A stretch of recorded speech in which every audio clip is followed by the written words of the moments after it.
If you have not already checked the previous, I still think that bumps them to a C. Oh yeah, John from an in-ring side has like way more upside than any of the. But Javon in ring is like B+, maybe A. But yeah, but he's presented like not a job, that's not so. But he's pretty much 50-50 pretty much every feud that he has. Like they never give him any significant wins, and if they do, it's like on the back. Then it's going to be followed up by a loss that pushes him right back down to the mid card. That's like my C ranking is not due to his ability; it's due to their inadequate booking of him. For anybody that's curious, I've been moving some people from Evolve that I, for the most part, have no opinion for. Braxton Cole, Aaron O'Rourke, Marcus Mathers, Sam Holloway, Harley Riggins, Jax Presley, gotta move over him, Draco Knox, Cappuccino Jones, Jack Cartwheel. For the most part, I mean, I probably should just move them all over and then just specify the differences. On the Evolve side of things, somebody like an It's Gal is somebody that I find very entertaining, but it's mostly just because he's a complete asshole character. And I'm down with like him doing a set of like reps with Jamar Hampton and then just hyping himself up by each rep, just being like, it's Gal, and then ending it with It's Gal. But we haven't seen him have a feud with anybody in particular. We haven't seen, him wrestled all that much. So the Vanity Project is great in Evolve, but they are in Evolve. So they're like, at this point, kind of middle of the road. They're like C tier.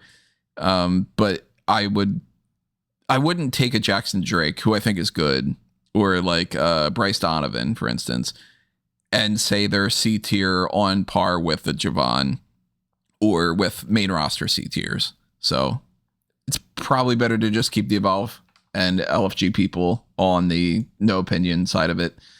But for anybody that's curious, like I see a lot of potential in somebody like, like I could see Sean Legacy winning championships. That guy's good. I don't quite see it as much in like a Chris Island. And it wouldn't shock me if he didn't make it past Evolve, or if he got onto NXT and that's where he hit his limit. So we can dive deeper into that if anybody's interested, but it's a lot of things that not many people are super invested in. So I don't know if I want to dedicate too much time to that. If everybody would be like, oh my God, just get on to like, where are you ranking Gunther and stuff. Real quick, I hate these names. As you're saying them, they sound completely vanilla. Yeah. And Anthony Luke, and that alone sets them back, because it's not like, for example, even if you go in the doldrums of the Hogan era, you're like, well, that's the Berserker. Right. At least you're like, oh, I wonder what this fucking guy looks like. Anthony Luke. Okay. Like, yeah, like there's nothing that's making Draco Knox stand out, for instance. The couple people that we could potentially rank, though, now that they've been around long enough or whatever, Idris Sanofe, Malik Blade, Timothy Thatcher. I guess that would probably be it, that that the three of us at least would be able to rank instead of just me. I don't think that Timothy Thatcher now is anywhere close to what he was before, but even when he was in NXT and he was being actually pushed and he was like with Riddle and all, he still was kind of C tier. So he's kind of a jobber at the moment.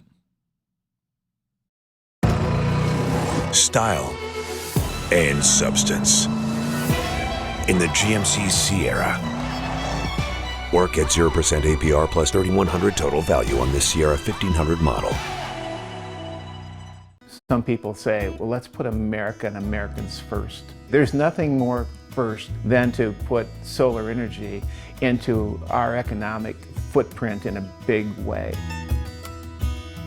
Solar brings income to the counties. the money that comes to the county is a gift. It's a gift they won't get anywhere else without attachments. Solar energy enriches rural communities to keep it thriving. The investment in rural communities is so critical as government leaders continue to move policy to be able to allow us to incorporate solar energy. We as elected officials need to embrace new energy sources in our communities. You have to have an economy that's diverse. Solar energy in your community is another way of diversifying that economy. When the solar company came in with those pilot payments, it really guaranteed a substantial amount of money to the school districts. Leasing my farm to solar is not going to do anything but benefit everyone. It's unbelievable the amount of money that the school systems in this area will receive from the tax revenue. Another thing that the solar company pushed for was with our community college. They put in a program to kind of train future employees of the solar facility, which that was a huge help. That kind of thing is powerful impact when it comes to our schools and the help that our young people can have to grow up in a better world.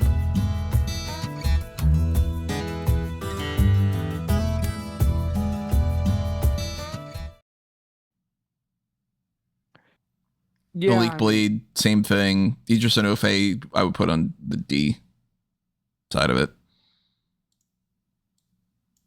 Yeah, I'd probably put them all in D. I mean, I haven't watched enough of them to have a real opinion. I mean, if it was up to me, just based on where they are now, considering where they previously were, I'd say they're probably Tooth Thatcher's fine with like an E, but I'd say Enofe and Blade are F, right? Like they're in the exact same position as Nikita Lyons is. Well, Enofe's been treated better in Evolve as like a guy that like he was fighting for the championship, for instance. But there's not So is a Nikita whole Lyons. lot of argument against it, you know? Nikita's been fighting for the championship in Evolve as well. That's true. Yeah. I'm just saying, like, it's I haven't watched them, so I don't know what their abilities. We know how. But is he better than Nikita in the ring? Does that carry him to E? Well, yeah, but I'd say they can't be any higher than E if they're not even trusted to be on NXT TV anymore when they were previously, at least not fixtures, but they were featuring fairly often in NXT. So I think they have to be an E.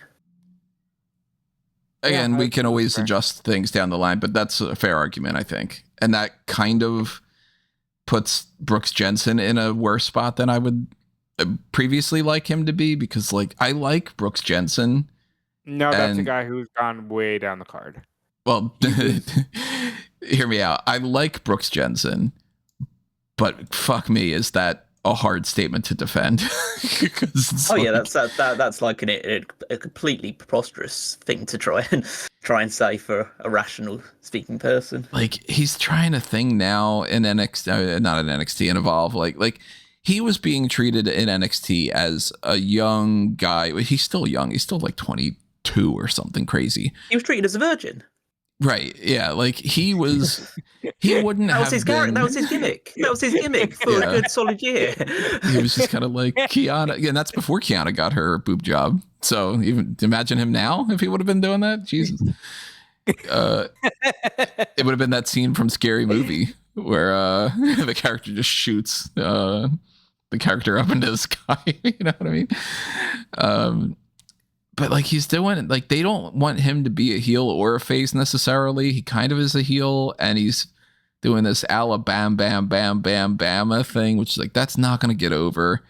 And he just gives the vibe to me of they know that he doesn't suck. Don't act like that.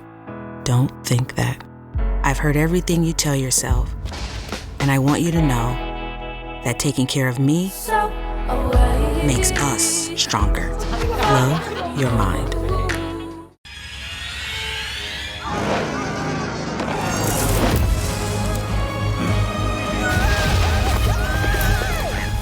Time's up.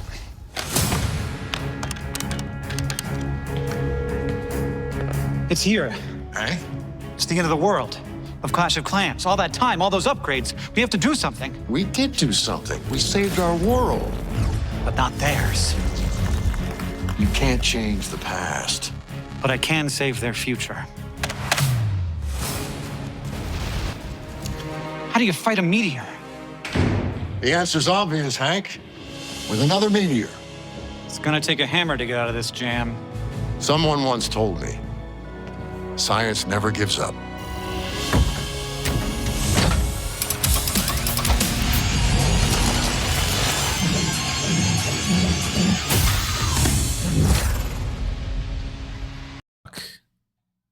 But they can't figure it out, and he can't figure it out, so they're just sort of killing some time. And there are a couple other people that sort of fit into that as well. I think Rich Holland is kind of one of those guys too, that like, if you put Rich Holland in NWA and you gave him the NWA championship, I'd be like, oh, that makes sense. But if you start trying to push Rich Holland towards like the North American Championship in NXT, I'd be like, oh, come on, there's like 8 other people I'd pick before him. So like Ridge and Brooks, they're in that E tier kind of too. Maybe move some of these people over into the F side of things, even if I potentially like them more than some other people. But is there like an F that you can think of that you're just like, yeah, this person, no matter what, this person fucking blows and they are not treated like they matter. I just want to, you know, off them from this roster page or something. Well, by that logic, is Tony D'Angelo on that tier since he was off from the roster? Different story. I don't know if there's anybody that I'd be like, this person fucking blows in WWE right now, where it's like, man, why do they even pay this person? But there are people that I'm just not a big fan of. Yeah, I can't say anybody's at that level of like, how is this person still here? You know what I mean? Yeah. No, I agree, but I think it's just a miasma of blah, really. Yeah. In that's the biggest thing. Like, there's going to be a lot in the C, D, and E range, maybe B's for some of the bigger ones as well. But like, in the same way that I'm finding it difficult to see a lot of F ones, I'm also going to struggle to find a lot of S's out of this list as well. I would say I'd find more S's than I would F's. Oh yeah, definitely. But that should be the case for any roster. You don't want to have an abundance of F's why pay for on that? your roster. But I do think that we're going to end up, we could put a lot of people in D and E very easily. Like, I would put, for instance, then, you know, kind of a speed run thing. I'm going to move them all into the bottom of the D tier right now, just for the sake of spacing. But like, for D tier types, I'd put Akira Tozawa. I like him again, but like, you know, not doing all that much and not being treated well. I would do the same. Oh my God, with the sirens. Sorry, everybody. Cruz del Toro, Dragon Lee, Eric and Ivar are in that like C tier type range. Joaquin Wilde. There was a couple other people. Apollo Crews is on that lower end. Angel Garza, Humberto Carrillo. I would put Tangaloa, Tamatanga. At this point, I put Talatanga because they haven't really done a whole lot with him. He's not like super impressing me. I would rank Tyler Bate in this kind of range. What's that? He's not supposed to impress you. He's just tall. Yeah. Also, it's Papatunde. There's even more options too. Like, you know, me just spitting out like a dozen of these names right now, but there's plenty other people that I would rank in that like C, D, E type range without even thinking about it, you know?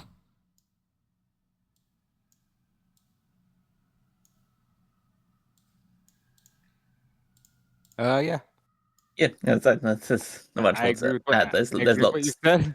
There's way more people than that on the list that I can see, but like Yeah, but that's not even. it might the be NXT easier to guys. say some of the good people because like then you're just left with the Like True, let's- okay, like Randy Orton's an S. Yeah, He just is. Like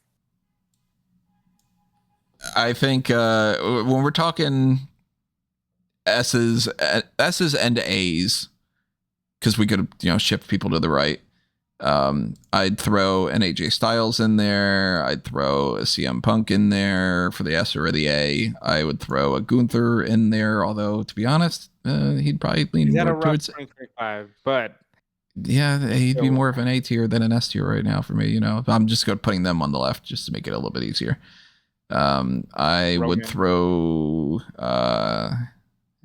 Seth Rollins into the mix there. I would throw a Roman in there. I would throw Cody in there. Drew McIntyre is one of the top guys in my mind. I would be high on Sami Zayn, but I wouldn't go S. This isn't just tossing him into S. Kevin Owens. Kevin Owens is another one that's very much towards the top.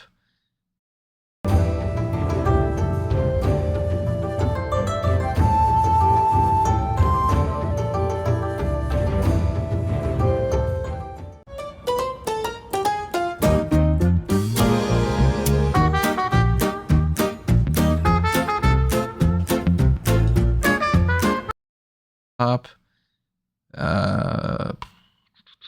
Cena. Lesnar and Cena, yeah. Oh, that's the guys on the side, yeah. As much as it's problematic when it comes to Brock Lesnar, it's another thing.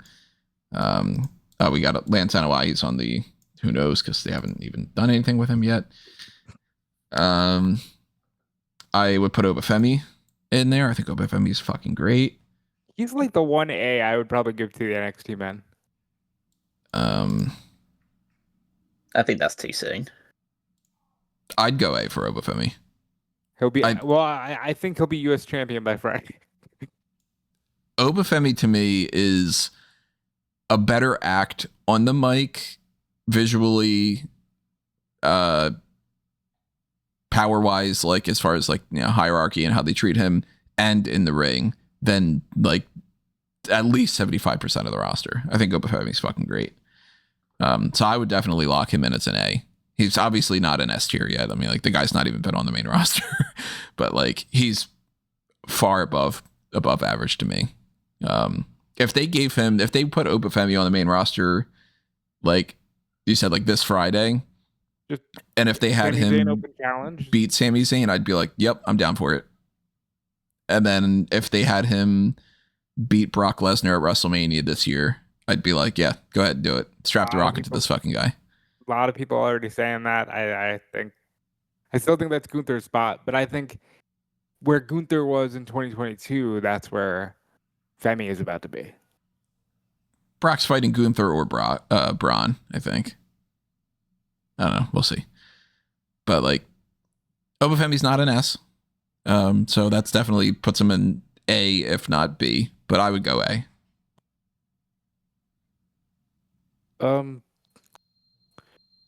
I would say the only name remaining on the list that you haven't moved over is Ray.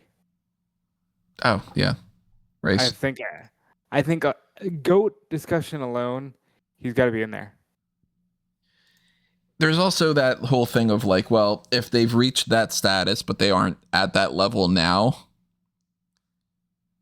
But then you make the argument or the distinction where you end up getting okay, Rey Mysterio overall career, yeah, S tier. Rey Mysterio right now, I also think, but I also think he's like Randy right now, where if you put him in, if you said tonight Ray's gonna fight Seth Rollins for the world title at Survivor Series or whatever, nobody would bat an eye. True, but if you compare that to a lot of people, just look at the AEW list that we've got in the A tier, we've got Samoa Joe. Yeah, Adam Copeland, Christian Cage, Chris Jericho, people of that ilk, Claudio. Absolutely, but I'm saying I wouldn't put him, just like I put those guys in A, I wouldn't put Ray beyond. I think he's SRA just because he's Rey Mysterio. EBA, yeah. He'd be potentially an A. I would put Sami Zayn in A rather than S. Sami Zayn in A. I would probably put Gunther in A. Yeah. It's one of those difficult ones, but similar to like John Owens thing. Like, if you book Gunther well, then he has to be an S, because he just has a more like commanding presence than pretty much anybody outside of probably Lesnar. So he should be an S, and they've done such a bad job with him that he's an A instead. He has beaten Goldberg. He's done it. I think you can say S for this. He's beaten Goldberg. He's probably beating Cena. He won the title again this year, lost it again, but he did win the title. He's fought Punk. Well, we're going Punk, Brock, Cena, Cody. Like these guys are pretty much all the S's, right? I think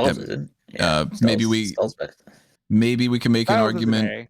Styles, McIntyre, and Owens to potentially be down in A, but like I think that's the way I would do it.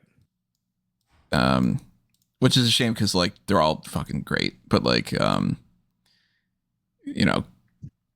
there is a difference between the way that they book AJ Styles versus the way that they've been booking Cody, for instance. Okay, so it's I like have to ask. the S versus an A+ or something, We haven't named him yet, but Jey Uso has been all over the main event scene, and I do think he needs to be no lower than a B for how he's booked. Oh yeah, no, Jay is a B, I think. I'd go J, B, Jimmy, C. I feel so bad. I love Jimmy Uso so much, but like, I've said this to you guys, and I genuinely believe this because I saw somebody say that Rey Fenix is Penta's Jannetty now. And I'm like, no. The only person I've seen in the last 2 decades to ever go to be full Jannetti'd is poor Jimmy Uso. Because it's night and day for those two now. Now play. I got it all on my land. God gave me the ears to hear it. When her faith was tested. What's the damage? This might be the end of the road. You give it so easy. She inspired a nation to believe. How does it feel to be the richest little girl in America? Inspired by a true story. I ain't selling. You want a war? Sometimes prayer. Dear Lord, help me keep what's mine. Is more powerful than any weapon. God gave me that land for a reason. Sarah's Oil. Rated PG. Now playing in theaters. Instant happiness is here at Rent-A-Center. You could get instantly approved for up to $4,000. Shop for anything you want in-store or online, up to $4,000, all without using credit. Go on, get happy instantly.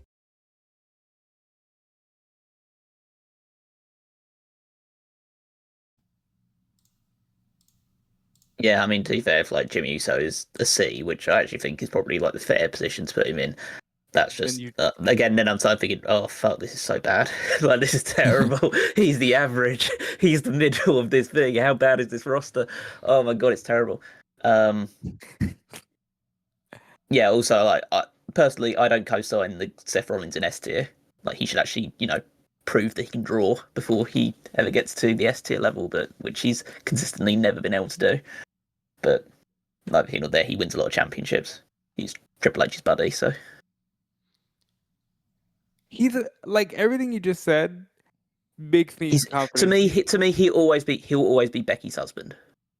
He's the modern Triple H.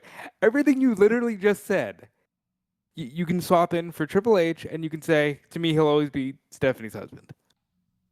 Like, Triple H was good. Triple H was the best wrestler in the world at one point. And I think you can say the same thing about Seth Rollins. Not this Seth Rollins, probably 2018. 2019 Seth Rollins, but I think at one point... Yeah, when he was in the mid-card, yeah, he was like really good. He was the best wrestler on the roster. Yeah. But yeah, anyway, he's there because of his reputation, which is fine. But okay, let's have a look at some other people. I guess is LA Knight an A in this roster? No. I mean, he kind of is. I don't know. See, LA Knight is a hard one for me because I would instinctively put him in B. If you're putting him in A, then you got to move Jey Uso over. That's just Yeah. See, I'd go B because, like, to me, Jay won the world title.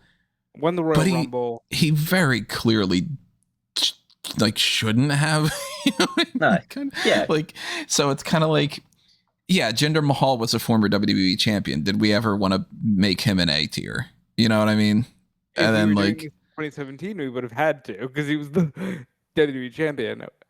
and I Or kind at of very try least- to filter as well in the idea of if this wasn't 2 world titles, where would their world titles be?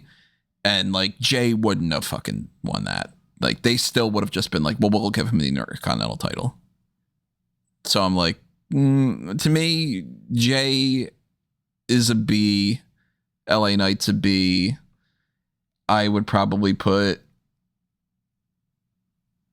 somebody like I'd put Bron Breakker and Bronson Reed in B. Even though they didn't win the world title, LA Knight didn't win the world title, whatever. To me, it's like, yeah, but Jey Uso's being booked as the equivalent of them. Mm. Same when it comes to like Jacob Fatu, I'd put him B. Like, fun is all hell, but he is being treated like he's shooting up right now to try to fight Drew McIntyre. I don't know. Again, someone who's not watching, so maybe my opinion's mute. But I feel uncomfortable having Bron Breakker at a lower tier than Obafemi when he's done what Obafemi's done, and also been successful in the main roster. That's true. That is a fair point. That is true. Maybe Obafemi goes into B. I think like the peak of NXT, you can't really get into A level. Yeah. I'm not disagreeing with you that he could just be pushed onto the main roster and just do it. But until that happens, Yeah, I don't that's think fair. I don't think he's there yet. Like if he goes up and he wins the Sami Zayn Open Challenge, or he comes up and he immediately makes a big impression in the Royal Rumble, then we can talk about that thing. But until that happens, and that can happen very soon. He just lost the NXT title, so These are fluid. We did rank Jasmine next. So these are fluid. These rosters are always changing. So Yeah. you never know. Yeah, Jasmine Nix, that changed. So we don't know. I mean, again, we're doing this on the 29th of September, and this is going to come out in like a week or two or so. So I don't think that Obafemi is winning a championship on the main roster in the next, 2 months, even, I would say. But there is certainly a chance behind that. But I think that's a fair point. That like as soon as he comes up to the main roster and he begins to like immediately show that they are going to push him, then you totally have my blessing of putting him into A. I just think that it's just too soon right now. And to be fair, against my point of view, because I'm always willing to admit if I'm proven wrong, and I think that you got a really good point there. Look at Karrion Kross. Karrion Kross was dominating the NXT roster. They bring him up to the main roster. He loses to Jeff Hardy. He gets this stupid gimmick with this mask, and his career just goes lower and lower and lower and lower. So never underestimate Triple H's ability to snatch defeat from the jaws of victory. I mean, Vince and Triple H both have their list of these people that it's like, how did you fuck this guy up? And they could do that with Obafemi. Strap the rocket to him and let him do his thing. He should be the next Brock Lesnar because that guy's fucking great. But yeah. And then that justifies a little bit more so Javon being in C. Franklin University makes it possible. I will also just clarify there that when Tony said that this guy's great, he was referring to Obafemi, not Brock Lesnar. Even though you specifically said the phrase Brock Lesnar, that guy's great. So. He could be the next Brock Lesnar. Obafemi is great. Let's put it that way. There you go.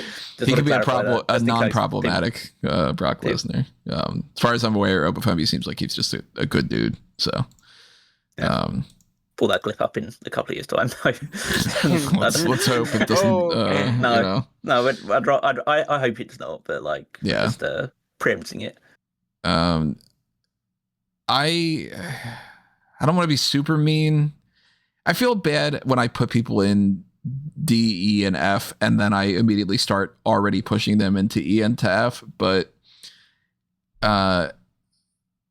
Lucian Price and Bronco Nima, where is he on here, have been around in NXT long enough that I don't think that they're getting past E.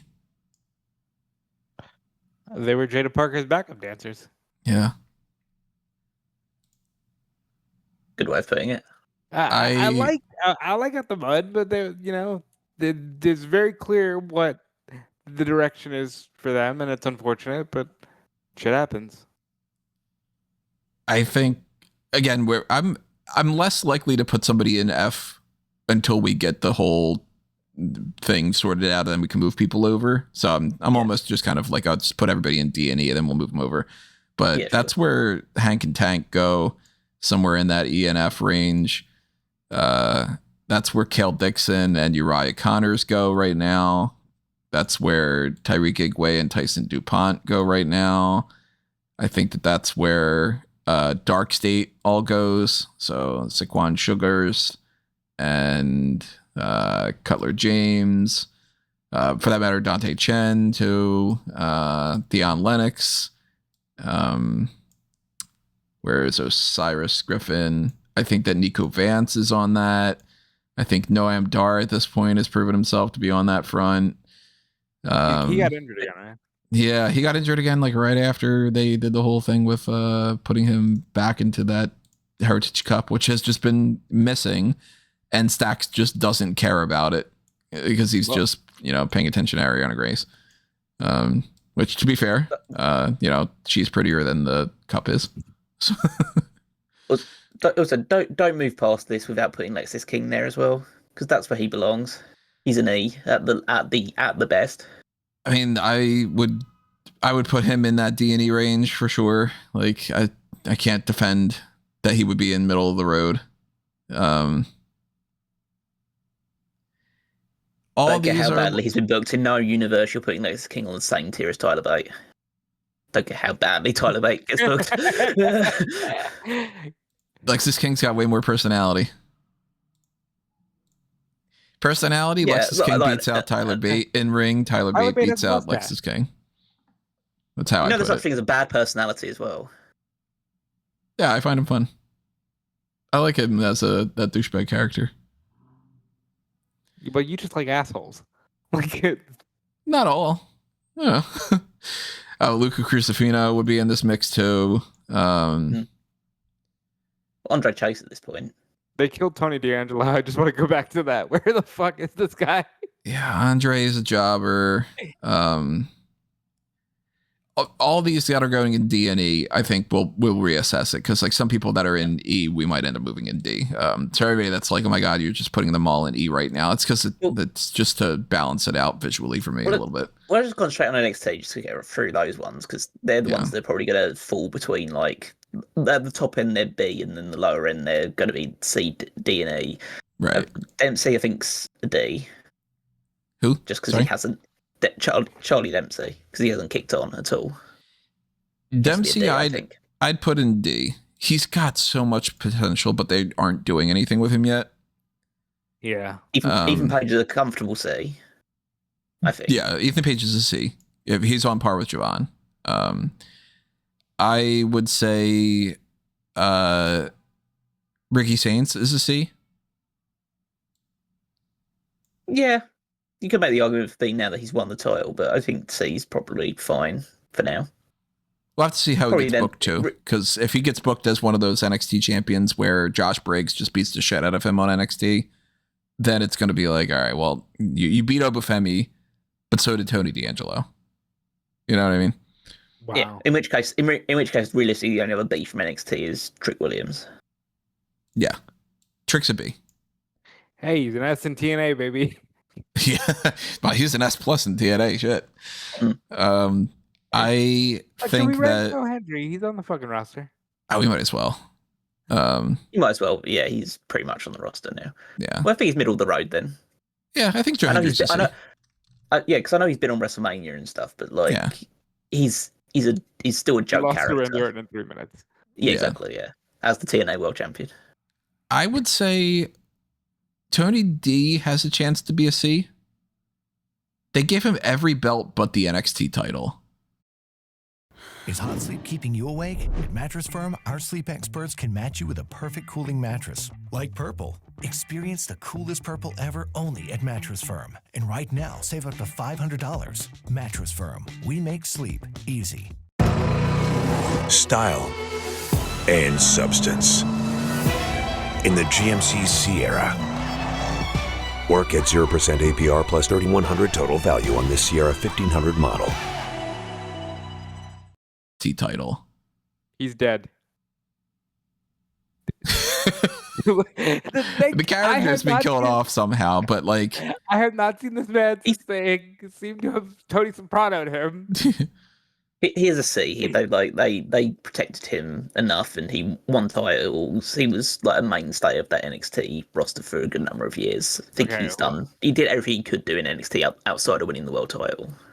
Okay, I see Luca Crucifino in E. Well, temporarily at least in E. He could move over into F or something. Where's Dax? So actually, let me move some of these up a little bit. The people that we actually actively put into a tier, like Charlie Dempsey, we put into a D. We put the Wyatts in D. The other ones we could just kind of, whatever. They just fired Aegis Inoue. Right now? Right now? Wait, sorry, I feel bad because it's like mean to him, but hold on. That is pretty funny if that is. He put up a video on Instagram saying bye WWE. I don't know if he's. Okay. Hold on, let me go through this. I'll move him off to the side. Yeah, Aegis Inoue announced he's leaving WWE. Oh, he says he's leaving. So he's probably not. Oh god, so another company that they can't spend even a little bit more money to move on to. Good for him though, to an extent. Like I think Inofe's the type of guy that like if you put him in Ring of Honor, I think that he is on par, if not better, than a lot of the Ring of Honor people. But realistically, I can't be like, oh, Inoue is a guy that they should give the TNA championship to immediately or something like that. I will say with very great certainty he's not better than people. I haven't even seen him work, and I know that he's not better than most of the NXT, the Ring of Honor roster. Do we think that this is a case of his contract has expired, or do we think they are making room? I asked like for something in particular.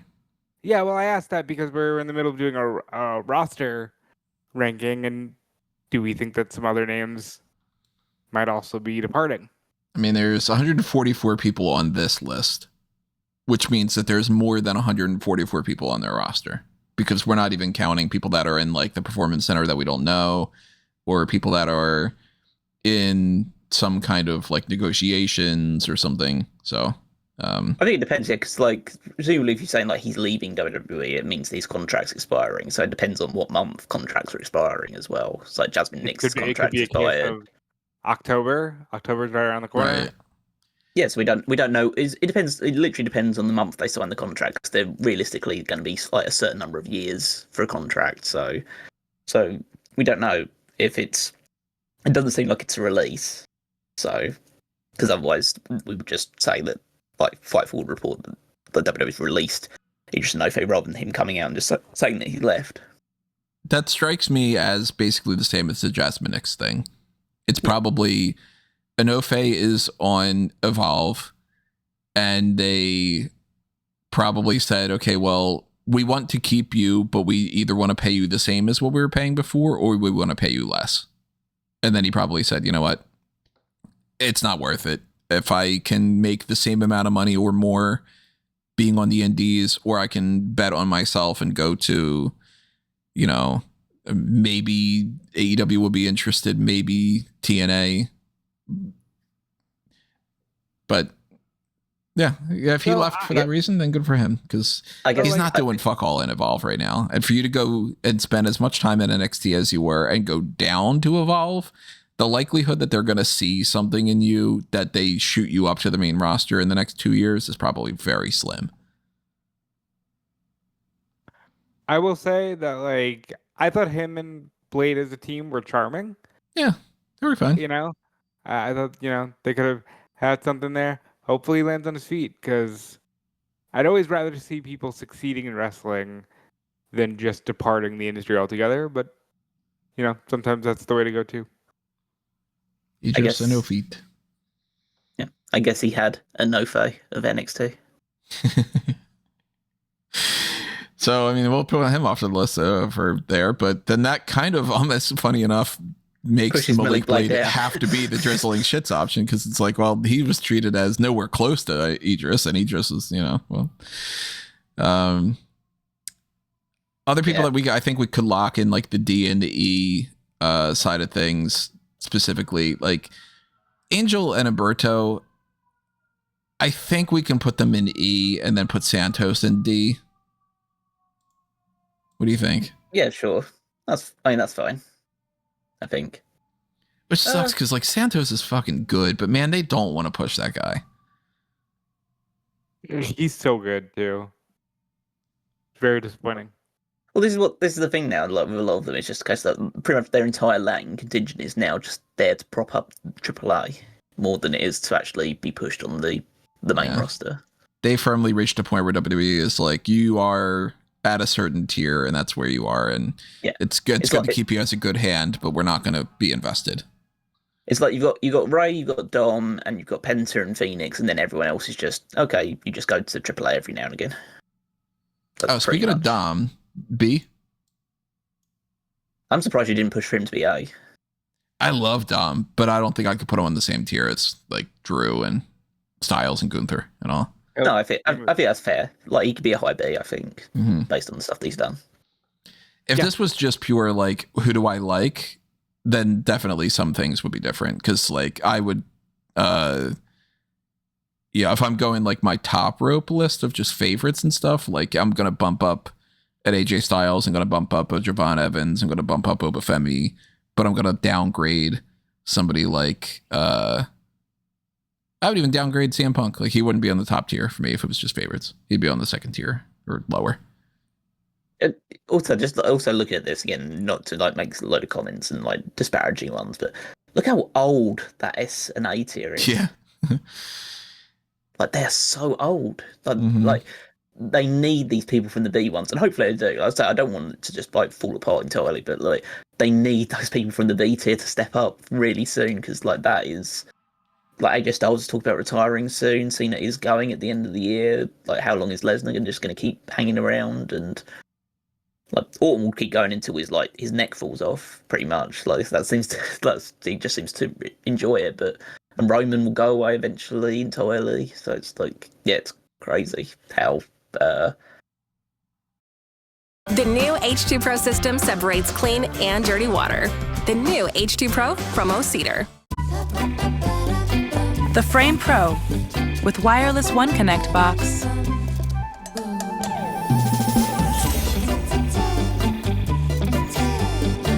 Even smarter with SmartThings. How little young blood there is in that mix. It's like if you compare it to look what Cody had to do to even get to where he is. He had to leave, help start a whole other company. Like did a lot of things to even get to there, and I agree. I don't want to compare it entirely to AEW's one as well, but like if you look at AEW's, like they've got a fair mix of older people like Omega and Okada and Moxley in there that aren't going to be around for like 10 years or whatever. But then you mix that in with Paige, Ospreay, Strickland, MJF, and you've got a healthy mix of some younger guys that are right at the top of the card.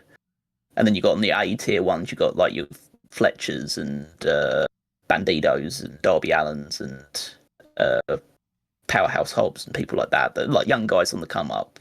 Whereas WWE one is just so like the youngest guy they've probably got. Well, the young guys they've got on the good trajectory are Breaker, Obafemi if they decide to use him properly, Trick if they decide to use him properly, Dominic Mysterio. And then there's probably a few others. Logan Paul could potentially be an A. Because that's how they kind of perceive him. Let's put Logan Paul in here. I'd go B for Logan Paul and put him on par with LA Knight and Jey Uso and all them. But that's predominantly because he hasn't won one of those championships and because he isn't around as often. But there could be an argument for that. For that matter, too, even when it comes to like, we haven't even gotten to the point of like fully balancing out the bell curve for this yet. But like, oh, yeah, sure. I would say, just as a preface thing, and maybe I'll do it later when we're done or something. When it comes to ranking people in NXT, I think that it's kind of the same thing as like the Ring of Honor side of things, where like somebody who's a big deal in Ring of Honor sounds like they're not as big of a deal in AEW main roster. But then if you were to just put them on the main roster and let them do the thing, I think that they would upgrade by default. So like somebody like, say, an Ethan Page, I don't think Ethan Page is middle of the road, normal, like meh. Because to me, middle of the road is it's not bad, not great. And you start getting like, you know, above average. Like I would put a Tony D'Angelo as above average compared to a lot of other people, but not compared to main roster talent because he is on NXT. So like I would almost kind of move these guys all over to S and move these all kind of shift a little bit with that NXT thing in mind. But since they are in NXT, we can't rank them the same, you know? And that's where like, if you say just like above average, if the average wrestler in my mind of like quality and booking on the main roster, a very good example of average to me would be somebody like a Ludwig Kaiser. Like I like Ludwig Kaiser. He doesn't do anything that stands out to be like, I can't wait to push that guy. But I like him. So he's almost in above average. But I would put him in C. You know what I mean?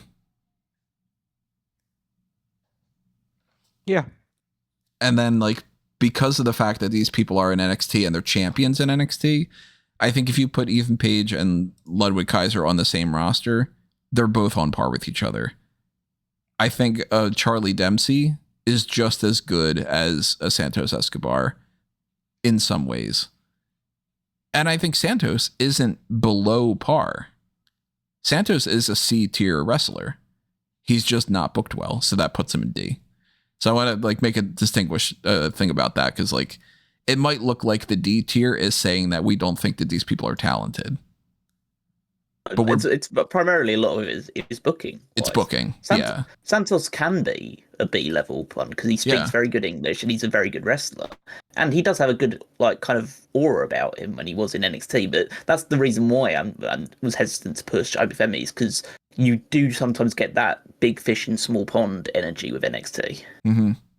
So like you can't really assess the aura or how it's going to translate onto the main roster until they go onto there, because as I say, it goes the opposite way as well. We've spoken about it loads of times, but you look at like an Alexa Bliss when she was in NXT and she was never really pushed super hard. When she goes onto the main roster, she's pushed hard and it resonates well with a more main roster audience. Right. So I say, by all fairness, a guy like Obi Femi or Trick Williams should completely translate. A guy like Ethan Page seems to like has that kind of the comedy chops and the kind of he's like resurrected Miz if I ever saw it. Anybody like the idea of pretty average bell to bell wrestler, but gets the I guess the gimmick wise and the promo stuff really well.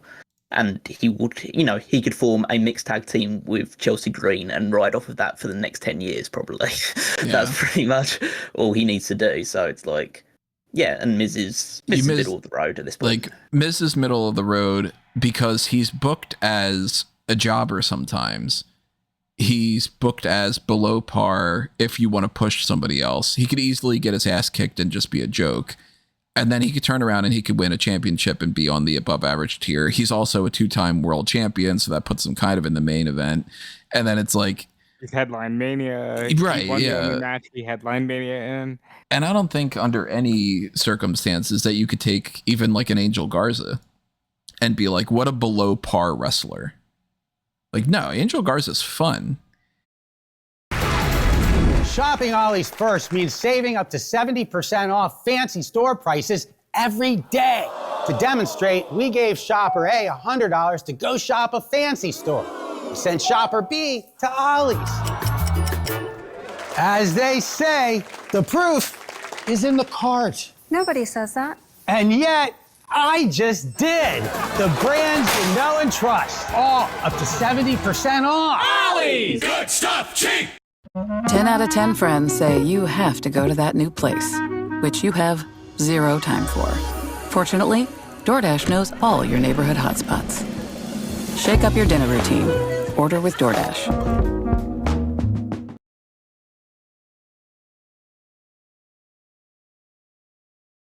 Fun. They don't want to do fuck all with him. So he, as a character in WWE, is a jobber. They barely have him wrestle. When he does, he doesn't win. And if he does win, it's not important. But man, if you take Angel Garza and you put him in an indie promotion, he's your top guy. He's fucking great. See, I think... You know what I mean? So it's like, I don't want anybody thinking that we're like criticizing somebody like a... I don't know, like an Akira Tozawa. I love Akira Tozawa. I think he's great. But he's a total jobber. So it's like he could not go higher than an E tier.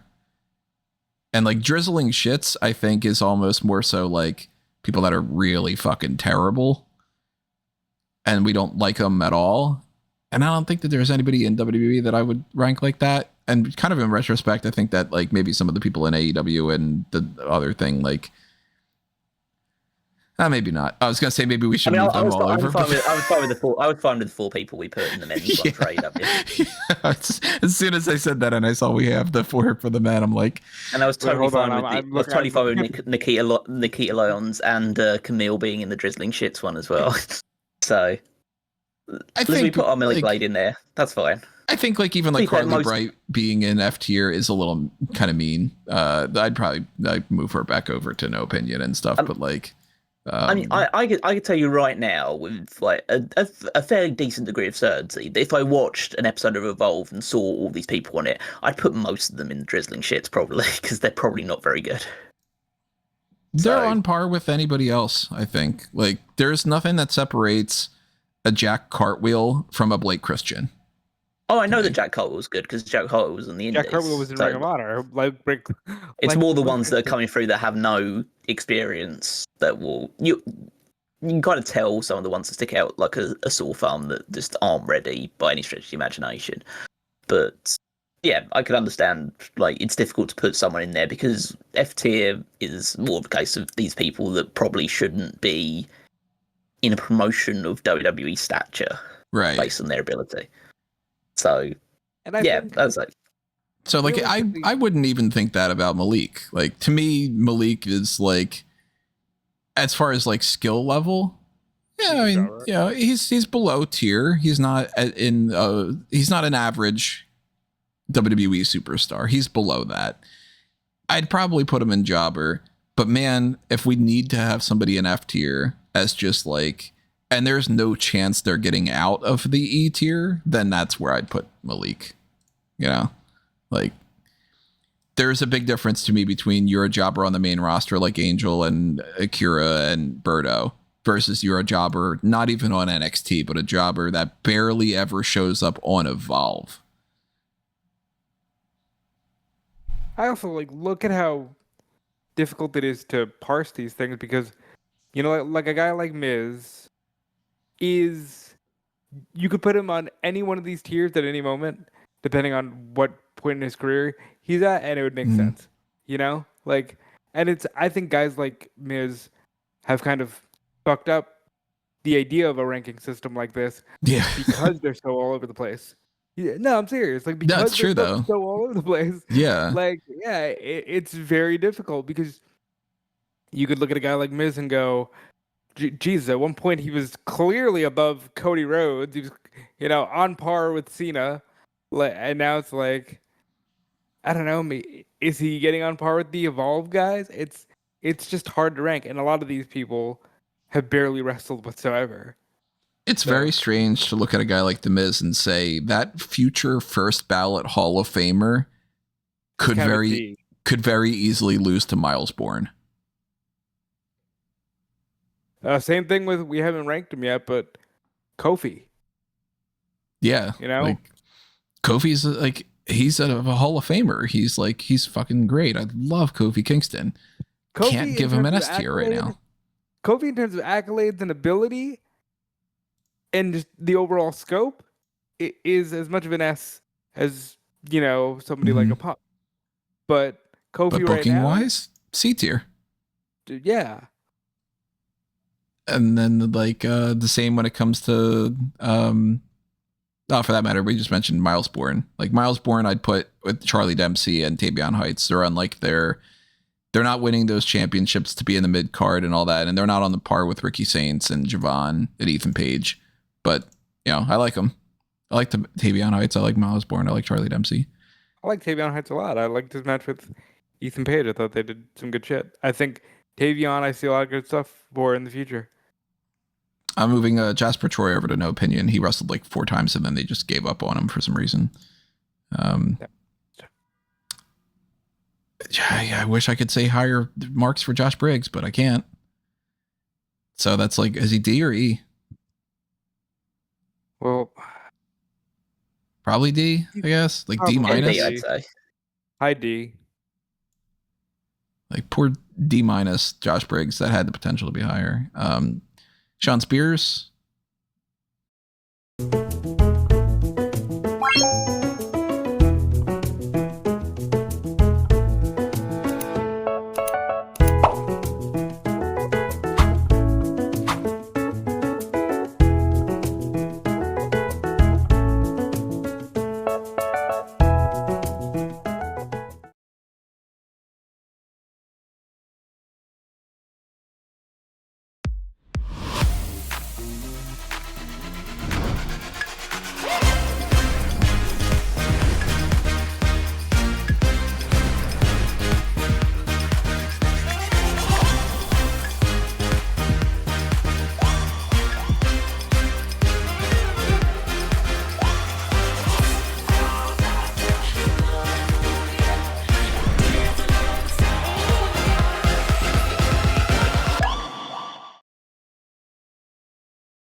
D. Maybe E. Like he's more of a manager at this point. Player coach, you know. Stacks I'd put in D. He is a champion right now, even if it doesn't count. And like I like Stacks. Stacks is good. Wesley, C or D. Did he get hurt? Where did he go? Yeah, he just disappeared. I don't know. I think he's done enough in NXT to be worth a C. At the very least. I'd be down for that. Like Wesley's fun. High Rise, the other 2 guys in High Rise, probably D. Maybe even E. I'd put Tyreek and Tyson in E. They don't consistently push them. That's where I think I'd go. Bronco Nima and Lucy and Price are probably into the F tier because they aren't as good in the ring. They're not particularly. I mean, maybe they're on E too with Tyreek and Tyson actually. I don't see it in them. I don't think that they're going to go far. Like, not to crap on them. You know, I wish that they would click in a different way, but like, that does sound more like an F. Yeah, because that's more like you saying, like, because you're saying like you can position Angel Garza and Berkeria, they can actually do stuff, or they're good wrestlers, and they just, you know, they never get anything because of various factors. Whereas you're basically saying with those two that they're not even going to make it. Yeah, yeah, I think that's fair. So Lexis King we're putting in D or E. Yeah, I'd say compared to the ones in D.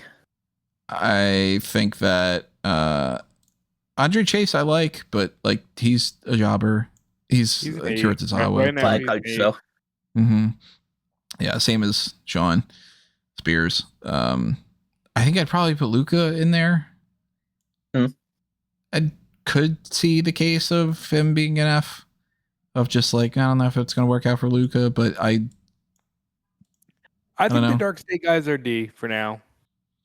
Again, they're the NXT Tag Team Champions. They're all over the show. They're not like... It's tough. I want to put them in E, but I could see the argument for D. We got the WWE Tag Team Champions in the D tier. But that's also my argument for them was they're C because they're the tag team champions. I mean, that's fair, but like, so if it could be 2-1, I'm fine with that. But I think Dark State goes in E. To be honest, there is the argument that like Dark State does routinely win matches against main event people in 8-man, 6-man tag team matches. They are pushed to a degree. I think they're pushed as an act and not as individuals. Okay. So maybe put a thing like this where it's like Dark State, like that, and just like all 4 of them. But then you got to go by it 6, all the same thing, all 5 of them. Well, the 4 men at the very least. Yeah. Oh yeah. Yeah. But, I mean, there's one like if you were to say, let's go with the argument maybe that like if you had to rank them separately, like who's good out of who's the best out of Dark State? So Dark State, we've got Dion Lennox. We've got. I don't know anything about him. I don't think I've ever seen them have a match, so I don't know if there's a huge amount of difference between them in terms of ability. So these are the 4 guys: Dion Lennox, Saquon Sugars, Cutler James, and Osiris Griffin. Dion is the standout to me, I think. I would agree. I think Dion Lennox is, if he sticks with it, I think he's going to be a star.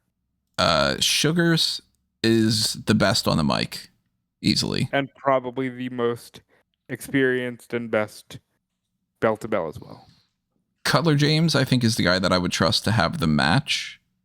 Like I put him probably number 2 behind Lennox as far as like matches, but like I don't think that James has the personality. And then when it comes to Griffin, he doesn't talk as much. He doesn't wrestle in a way that stands out to me. I don't dislike him, but he seems like he blends in to the background. I don't see anything with Osiris Griffin that separates him from a Nico Vance, for instance. So in which case, then I'm thinking that Osiris is definitely an E, and then maybe the other 3 could be considered Ds instead. But I'd still put them all in E. That's where I would go, and then I would put Nico probably in F at this point. Okay, well, I'm not going to argue one way or the other because I don't have enough rationale.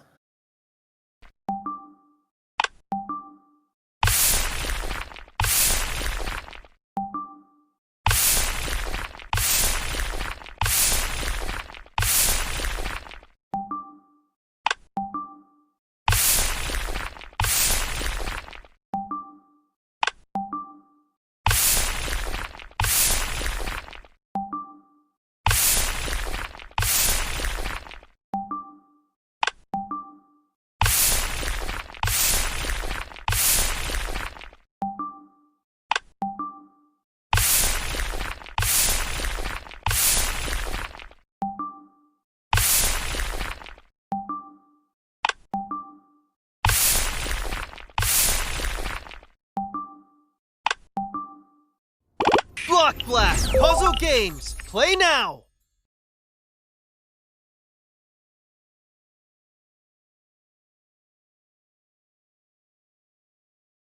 This is big, this is huge, guys. Odds are you've heard of Raid Shadow Legends. I've been covering the game for years, and I've also wanted this specific champion for years, and now anybody who downloads Raid Shadow Legends today will get one of the best free Void Legendaries. That means they're very, very hard to get. Players play for years and never can get their hands on this champion in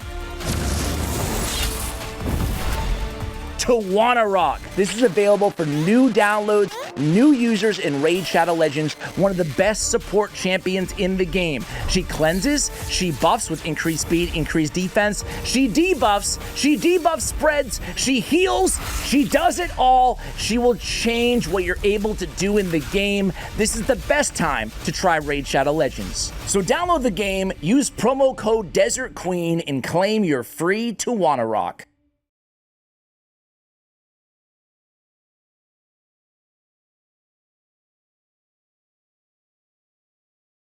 enough rationale to suggest otherwise.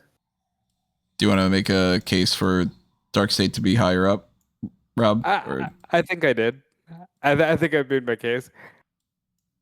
Yeah, but I can't like back you up almost. What? Okay, which two are the tag champions? Lennox and Griffin, I think. All right, put them in. Oh, Griffin's. What's he the champion if he's the worst That's what one? I'm saying. But the way that Tony pitched it was like, Griffin isn't much, but he's also the guy holding the title. And it's funny, you said Cutler James has no personality, but they're booking him. Isn't he the one that's like personality. likes the ass stuff? Yeah, Isn't he he's the one? who's like, I'm gonna be on top of your ass. It's weird. Maybe we put him in D. Maybe we put him in there. Yeah, we can change things around a little while. Yeah, we'll see. Because like we got to put Brooks at Jensen in E probably. Yeah, Ridge. Yeah, I mean, okay, they're above Brooks Jensen. Easy. Ridge, I'd put in E. Tank and Hank, I'd put in E. They were just the tag team champions, but it was like, it doesn't matter. Dixon and Connors, I'd put in E. Noam Dar. He's D. He's won enough championships there to be slightly above them. And he's a good wrestler. He's going to get one of those. He's going to be a teacher at some point. He's going to go producer. They're going to run out of that. They're going to have more teachers than wrestlers at this stage if they keep going down that route. I mean, look at fucking Pete Dunne. Right. Why is he Pete Dunne? matches? We haven't ranked him yet. Why Pete is Dunne. Oops. Like this guy has as much raw talent as anybody, and he's producing matches. Okay, great. I'm glad people have the foresight to think I can't wrestle forever. Sure, I understand that. But this fucking guy is like maybe young, low 30s. What is he? 31, 32? Why is he being pushed at a high level? And I don't understand why you would waste young talent like that. Where would you guys rank Pete Dunne and Tyler Bate? Wherever you're ranking Ludwig Kaiser. Even though they are going to be, even tonight, they're very clearly a lower level than Ludwig. I mean, at the current position in their D, obviously, I pain to say that because they're better than that. But they're not treated they're treated like shit on this roster. So yeah, they're D. That's where I'd put them. I would also do the same with Joaquin, Cruz del Toro, Dragon Lee. Yeah. They're not but well off. I think Eric and Ivar could probably justify a C. C as a tag team, they are a singular act. You're not ranking Ivar different than Eric. Yeah, they've tried potentially doing things in the past with one of them single when the other one's been injured. But yeah, they're not that. They're enough for a C as an act. Same when it comes to the like some of the other teams that are out there, like when they're really tied in together, it's hard to differentiate them because like I think that there's more. We always say this when it's like Angelo Dawkins and Montez Ford. If you were going to give one of them a main event push, I would think that it would be Montez Ford. But that's not to say that Angelo Dawkins sucks, because he doesn't. As a tag team, the Street Profits are above average. Angelo Dawkins himself, I would not rank on par with LA Knight or Obafemi. But in the tag team division, the Street Profits are above average, if not main event, if not GOATs. You know what I mean? They can't be any lower than a C. Right. And Dawkins, by himself, if Montez Ford were to get injured and be like, okay, I can't wrestle anymore, so there goes the tag team, what would you do with Angelo Dawkins? I would either put him in a tag team again, find somebody else that he could partner up with, or I'd be like, well, he's a solid C. But as a tag team, Street Profits are better than C. I mean, I think if just as a prediction based on certain factors, I'd say if Angelo Dawkins was left on his own due to a Ford injury, he'd probably be a D. Could be in that range too. Nothing to his ability. more to do with Other let's say people the way being that more let's important. say the way that Triple H books people like Angelo Dawkins when they're singles guys. You know? That's the big distinction between the singles and the tag team people, because very much so, like, Dawkins would be in that C, potentially D tier. I don't think they'd be pushing him towards the Intercontinental title. I'm going to be going on to Whatnot to see how many Funko Pops I can buy with just $100. Let me bid $8. Let's go for 10. Okay, guys, we got our first figure for $10. This one here is Bud Bundy. Let's go bid $2 on this one. We'll bid 4. Come on, $4. Come on, $4. Nice. So let's go 5. I just bid again. Okay, let's go for this one here. I've got it in at $7. We've got it at $8. Someone's probably gonna bid me up. We got it. Okay, that'll be the highest I go. Boom. Okay, I got it for $12. $3 for this wouldn't be too bad. Ooh, we'll go 5. 7's not too shabby. But we got it! I'll go 9. I'll take it for 9. We're gonna go 10. I got it for $10. I could bid 23 on this. We got it! There you go, guys. 10 figures.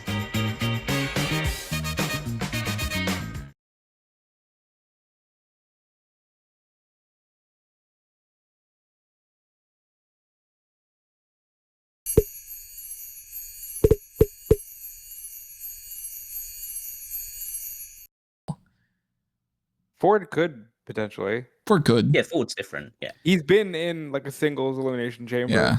with guys like Rollins, so he could.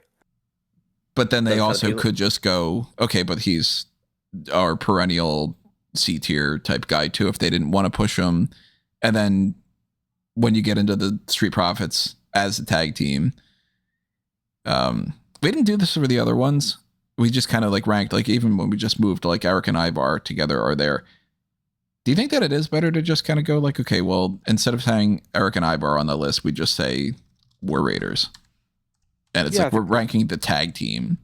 And then we go like Street Profits are A or B, as opposed to Dawkins and Ford. Well, they're definitely B. They're not an A team. So like Street Profits go there, and then like the Wyatt 6 as a middle of the road thing. Yeah, then they'd be a C act. Because the act kind of gives a little bit more emphasis than the individual guys. Wow, we got There- around to the thing I said to start the list off. Nice. We just didn't do it for other people, like the AW list and stuff. And we could change that, like, you know, Pretty different because it would be there's the certain type of ones thing where like it's- FTR right there. Like, you know, we might as well just do that. I switched like Cash Wheeler and Dax Harwood to just FTR in the A tier that Yeah, we I mean- already had. Like we didn't rank them individually, but we ranked the Young Bucks as the Young Bucks. I just switched the Young Bucks under the S tier thing too. Yeah, and like it's just different with some of them because some of them there is a definitive like there is a main event guy in one of them, and there's a clear secondary part of the act like Bandito and Brody King. Bandito's at a level higher than Brody King is, so. Right. Yeah, I'm currently at the moment switching up like the Guns we kept on the same thing, and Top Flight we kept on the same. We didn't. Yeah, they're not distinct enough. Yeah, this year. Right. You know. Like yeah, the Truth, Usos, there is a distinction. Yeah. Truth Magnum and Turbo Floyd, like the Outrunners. Yeah. Are on the same tier, and we just keep them together. But Anthony Bowens and Max Caster are not the Acclaimed anymore. So, and Bishop Khan and Toa Leona. Gates of Agony, they're on the same tier with each other, that kind of thing. I do think it's probably worth still separating Mike Bailey and Kevin Knight, even though they're on the same tier.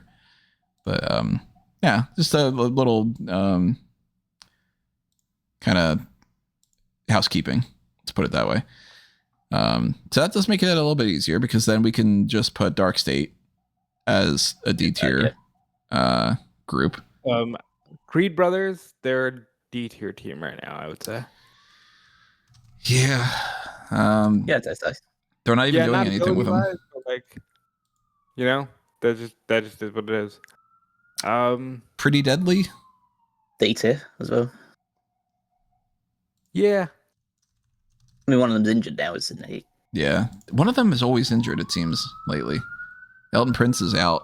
And they're even doing a fake injury angle thing with Kit Wilson. So. It's a tough job being pretty. I'd say DIY goes in C. That's fine. Yeah.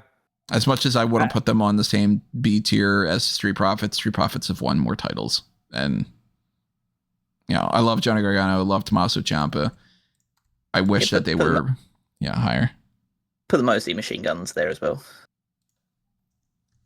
Motor City Machine Guns. I'd put Fraxium in there too. Yeah, that's fine. They're not being pushed. SmackDown Tag Division is a C is what we're getting at. Yeah, pretty much. Yeah. We don't have to rank Andrade anymore with Rey Fenix. No. I wasn't quite the same. Rey Fenix I'd put in C. Penta's a B. Yeah, I think so. Yeah. I'd go with that.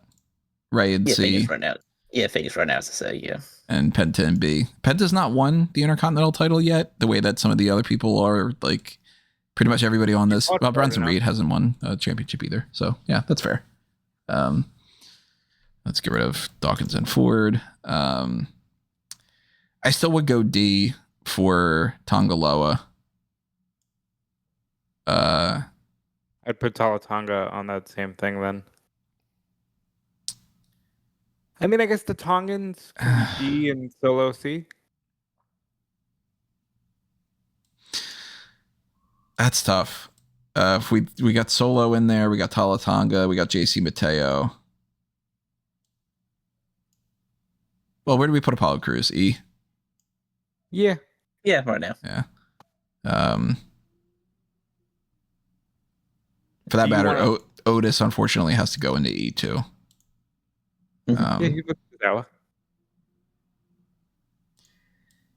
The Tongan MFT connection, all those guys. Solo's the most important, and there's like no debate about it that he's the most important. Tonga is the one that's been treated as like the one who would most likely win something, but they don't have him wrestle, so it really doesn't matter all that much. Tonga has a better track record than Tonga Loa. JC Mateo, they quickly just like we couldn't go higher than a C for JC Mateo, I think. I think I'd probably go B for Solo. I think you have to. And then I'd go C for JC Mateo and Tonga, and then D for Tonga Loa and Tonga. Maybe even Tonga Loa in E, and kind of like stratify them that way.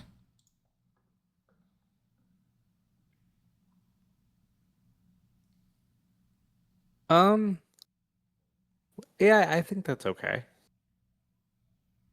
It's I don't have as much opinion about how they're booked and positioned. I know Tonga sucks. So that's like, well, as I just from watching him in New Japan, I know that he isn't very good. So I wouldn't rank him that high, but like if he's been, I mean, you could maybe do B, C, D, 2 of the Tongans in D, and have Tonga Loa in E. Wait, what? There's too many. Which ones are the Tongans? Which ones are B, C, whatever? Move Hikuleo over to D, and keep JC Mateo where he is. Yeah, I'd be okay with that.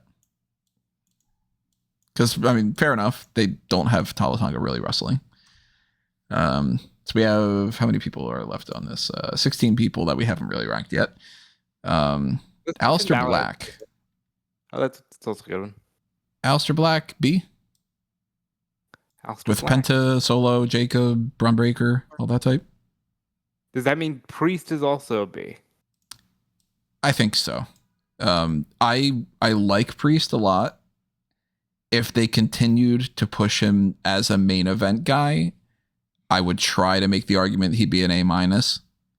But realistically, he's about on par with like Jey Uso and Braun Breaker and LA Knight and all that. I think I want Damian Priest to be an A, but realistically, he's a B. Tony, can you just do me a quick favor? Move The Rock over to GOAT. Why is The Rock waiting to be ranked? Yeah, I forgot about was Rock even there? I don't know. He hasn't wrestled in over a year. He's not on the roster. Yeah, fuck him. Let's just get rid of him. Yeah. Woods. I forgot about Woods. Woods is on the C tier too, with Kofi. I mean, at that point, New Day. I forgot to just write them as a New Day, which New Day S tier tag team, arguably top 3 tag team of all time or whatever. But I think the WWE in just WWE history, probably top tag team of all time. They're in that discussion at least, but right now, Right, and Waller go into that group as well. Then, boo. So actually, here's what I'm thinking. Would it be fair to just move the Street Profits over into the same tier as the Wyatts and the Motor City Machine Guns and all that, and just be like, tag teams are essentially treated as C tier? Oh yeah, well, that's and then pretty much a given. Yeah, these are like the singles guys and stuff, and then for that matter too, when it comes to, oh shit, who did you say? Grayson Waller. Grayson Waller. Grayson Waller, I think realistically he's probably C- or maybe on that D, because they do kind of treat him as a little bit of a jobber. He's above everybody in D. He's a C, and Austin Theory's a D. Yeah, fair enough. Yeah, I think that makes sense. Balor B. Yeah, I think so. Reputation carries him. And then Put Jamie McDonough on a C. On the C. Well, I mean, literally, you got everybody who wrestled for the IC title at Mania. They're B tier. Usos, I think that balances out. I think we probably just put Dragunov at C for now because we don't know. But it's been a while. Yeah, it's been far too long. We know enough to know that he's at least C. He could be like, let's say we don't know if Rusev beats Dominic Mysterio for the Intercontinental title tonight or not. If Rusev beats him, I'm going to immediately be like, okay, well, Dragunov, it might be the guy that beats Rusev. But then he can come back and they can be like, we don't fucking have anything for this guy. He's El Grande Americano number 5. For all we know. Bro, don't put that in the world. Where do we put Omos? Opinion? When did he wrestle? I literally have no opinion on Omos. Yeah, no opinion makes sense. Chad Gable, put him in C, even though we know that he's better. Because they won't give him the fucking titles. If you got Kaiser in C, then Gable has to be. Mm-hmm. R-Truth in C? No. Maybe D? He's now back to the he's a goat in the comedy character, the comedy character R-Truth now. Like they completely abandoned like the serious R-Truth thing, which even that wouldn't have been any higher than a D. I mean, just from the clips I've seen online, he's F tier for me. But that's like, I know he's not going to go there, but I don't think he can go and C. He's a joke. I would say D then, because like they do want him around. They do push him in some ways when it comes to like just being an on-screen character and all, and he can beat people sometimes if they have him do that. But like on par with like a Joaquin Wilde or Santos Escobar. If R-Truth beat was against Santos Escobar, either one of them could win a match. Please see my comments about The Miz in regards to the rank. It's very hard to rank these people because of stuff like that. Yeah. Mello C. Yeah, unfortunately, he's not reached the B. Like, if they give him the United States title, then he'll go into B territory. But Trick right now is a bigger deal than Carmelo is, which is crazy. We have Rusev, Sheamus, and Shinsuke Nakamura. Actually, 3 people that kind of are all in the same sort of racket. But I would rank Shinsuke lower because they just perpetually don't do anything with him. I say BBC because Shinsuke, they could get. It's another one of those. You could give him a title right now. He's almost in Miz category there. They could give him the US title tomorrow, and people wouldn't bat an eye. But also, he's not as good as he was. I'd be okay with BBC. It sounds really terrible. B for Rusev, B for Sheamus, and C for Shinsuke. I should say that instead of BBC. Yeah, that seems about right. About now. Yeah. I actually don't even think we need to change anything. I wouldn't. we have like almost exactly a thing. The A and the E are definitely not sorted correctly, like as far as like balanced. But to try to do that, we'd have to move people from B over to A, and we'd have to move C over to B, and then D over to C, and then E over to D. And I don't know if there's that much movement that we could really do. I think that this is just the way that the roster is right now. There's not a ton of people that are in that, particularly like a lot of the NXT people. It's just too hard to rank them on par with the main roster. I would easily, though. I would move, like, there's a good group of people, like right here, even just like Ricky Saints, Ethan Page, whatever. Like, you know, I would see an argument that they could move into B and other Bs can move up into As. Right now, though, the 29th of September, before even Monday Night Raw, I think we're pretty solid where we're at. Doing these always exposes the roster. And you always start to like realize, in some cases, how much you're working with, or in some cases, how little. And it can be tough to see it written out like this. You know, at least from the mindset of like, okay, when we take out all of those S's, because as Callum pointed out, you know, Cena's done after this year, Roman's winding down, Rollins, maybe we're looking at 3 to 5. You know what I mean? Like, who is going to step up? Because even like Sami Zayn's probably not going to wrestle for much longer. Jey Uso said he wants to do maybe 5 more years. Like, you got some of the people that are in that A- or B+ type tier, they're not necessarily all younger either. Like a Dominic Mysterio could be a top heel for years and years to come.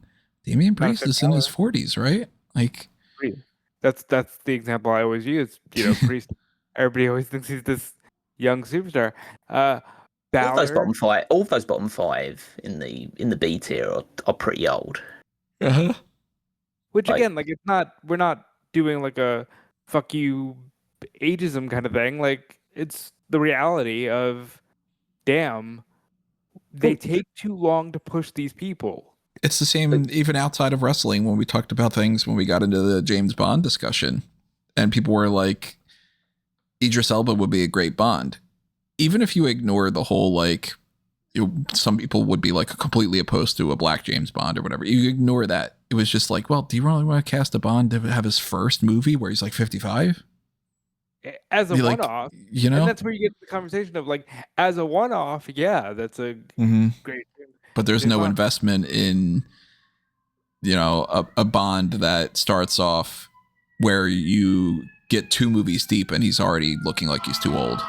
You know, as a one-off, I'd like to see Sheamus have a run with the Intercontinental Championship, but Absolutely. I think Pete Dunne should have been built to a level where he should be carrying that title consistently, like a Jericho and a, you know, Shelton Benjamin in decades gone by. Yeah. Give that IC title to Sheamus. If you want to give a world title to Sheamus, I would rather them go with a Braun Breaker, you know? Yeah, but it's just like, it's crazy just looking at the age things, because like Sheamus 40s, Rusev, I think he's approaching his 40s, Balor is approaching his 40s, I think, or he's past it that. Damian Priest beyond 40s, Black approaching his 40s, Penta is 40. Mm-hmm. And like, Penta's 40 and he's pushed as this, you know, this young hot, star of the future. I guess it's fine to do it when you're covering your face and so you don't see the wrinkles or anything like that. It worked for Sting because Sting looked great at 65. So. Like LA Knight and Jey Uso both pushing their 40s as well. It's like there's a handful of young talent across all these ones, but the age in WWE just skews so old overall. And don't get me wrong, there are a lot of old people in AEW as well, but it's a case of there seems to be a bit more of a blend of younger talent coming through. Like, for every let's say Moxley, Omega, Chris Jericho, you've got a Carl Fletcher or a Nick Wayne. Yeah, MJF is not in, you know, he's not 41. Exactly.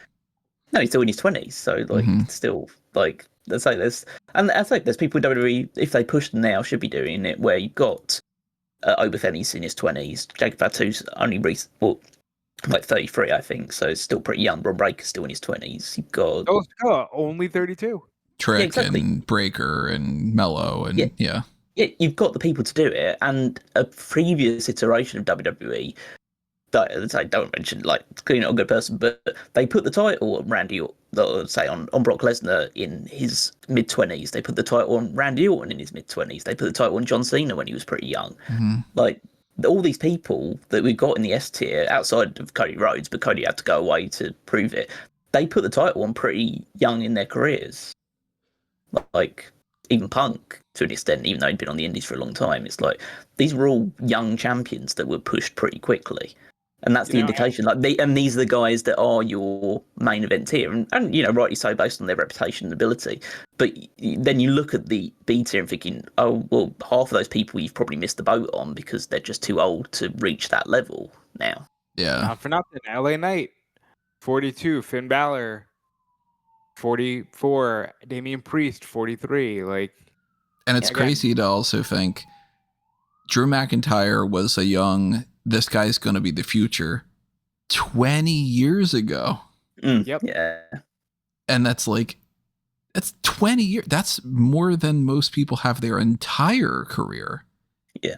And he reached a point where he won that world title in WWE on the main roster enough years ago that in and of itself is already a full run for some people. Just the time frame between when Drew was winning that title in 2019 and 2020, that's been 5 years.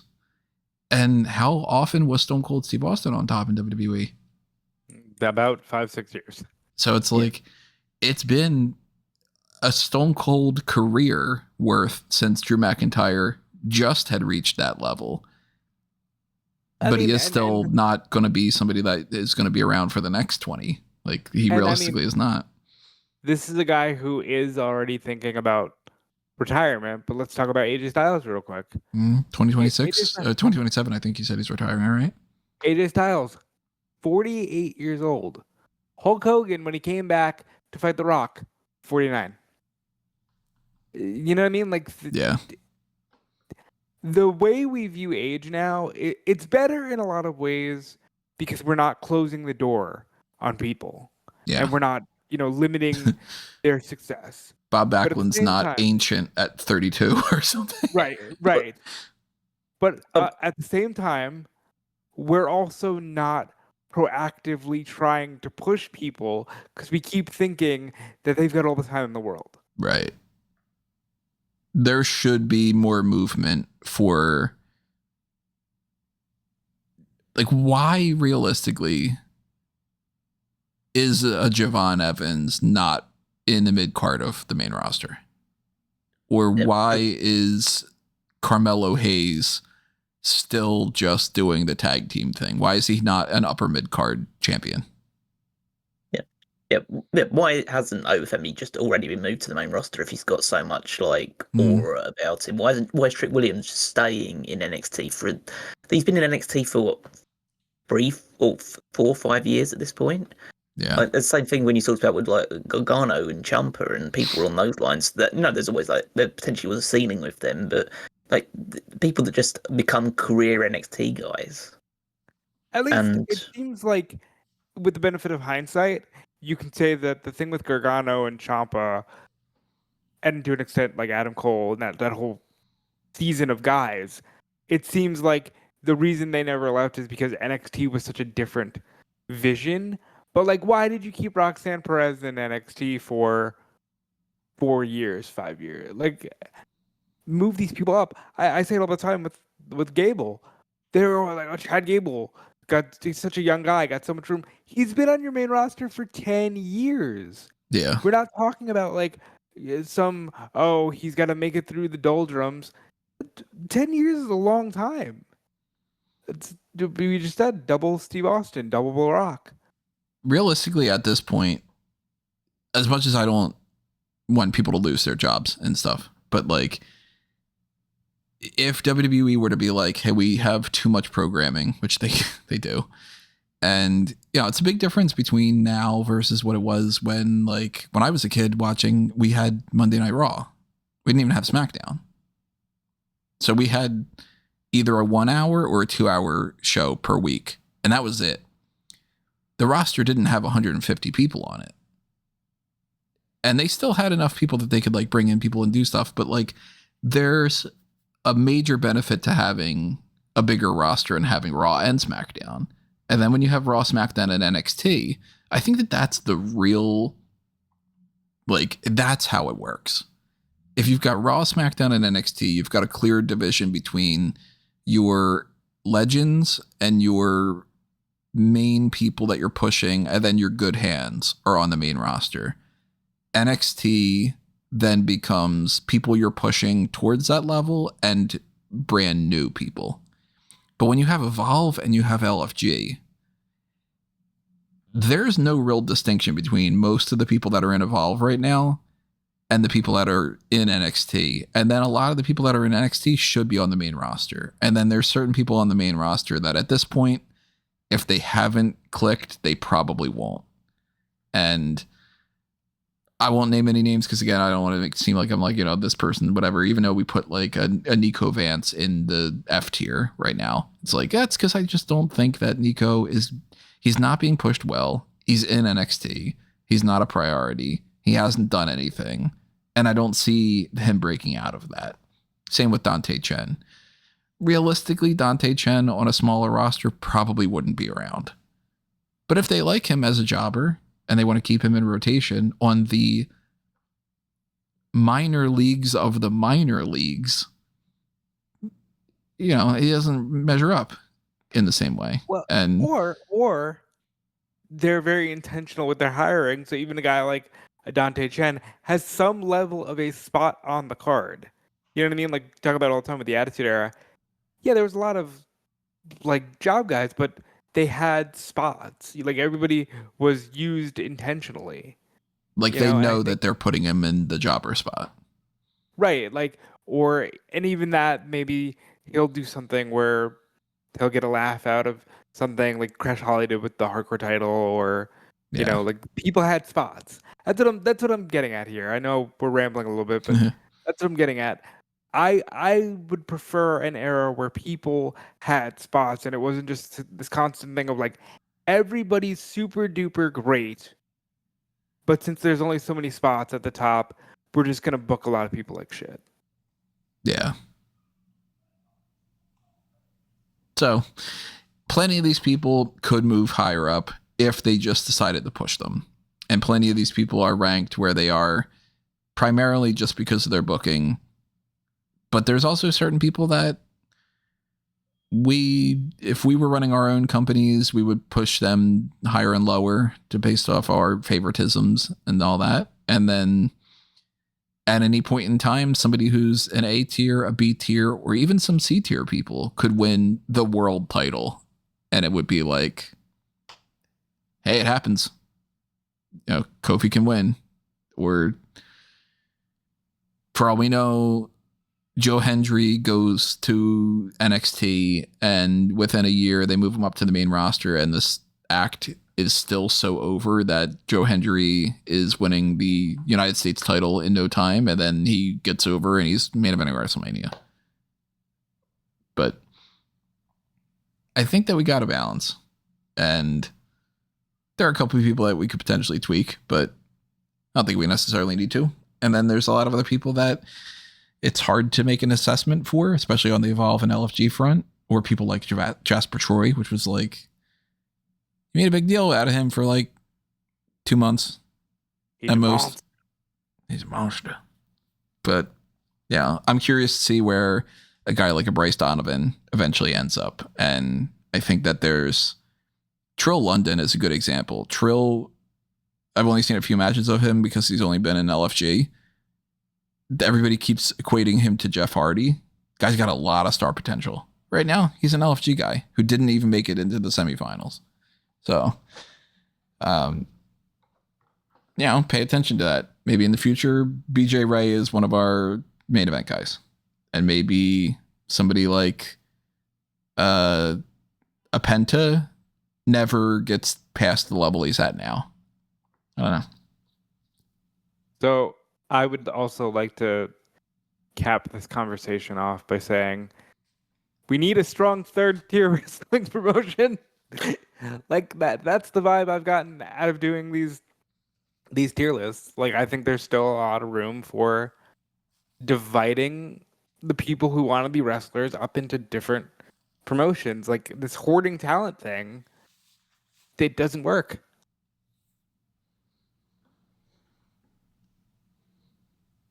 Yeah. Any other thoughts you guys got before we wrap everything up? Nah, I think I'm good. To be honest, you know, I criticize the company a lot, and I don't watch too much anymore. And doing this roster tier list and being able to think a bit more about WWE like roster and what they have on offer and like the talent available, I just feel so justified. Yeah, I was wondering where you were to go with that. Like, see, and I have a completely different perspective on this. I go, wow, I think that even the people that we ranked pretty low, there's still quite a bit of talent there that they just didn't tap into yet. But man, if they can figure it out, they've got so many good people. Out of this 145 people list, I would say I relatively enjoy, at least at a baseline level, probably around 80 of them. Let me double check. Let's see what I don't think there's anybody that's like C tier. Anybody that's at least a C tier, I at least enjoy to an extent. And that's already 53 names. And then there's people that are lower than that I'm like, yeah, I still, you know, like they're as good as anybody else and some other things. Obviously, as much as I think that somebody like an Otis is fun, I'm not going to rank him as high as, you know, like Hangman Page. But I like Otis. I'd rank him. An E tier Otis to me is better than somebody on this roster. I see no real difference between an E tier Otis and a C tier Lance Archer. Let's put it that way. I like Lance Archer.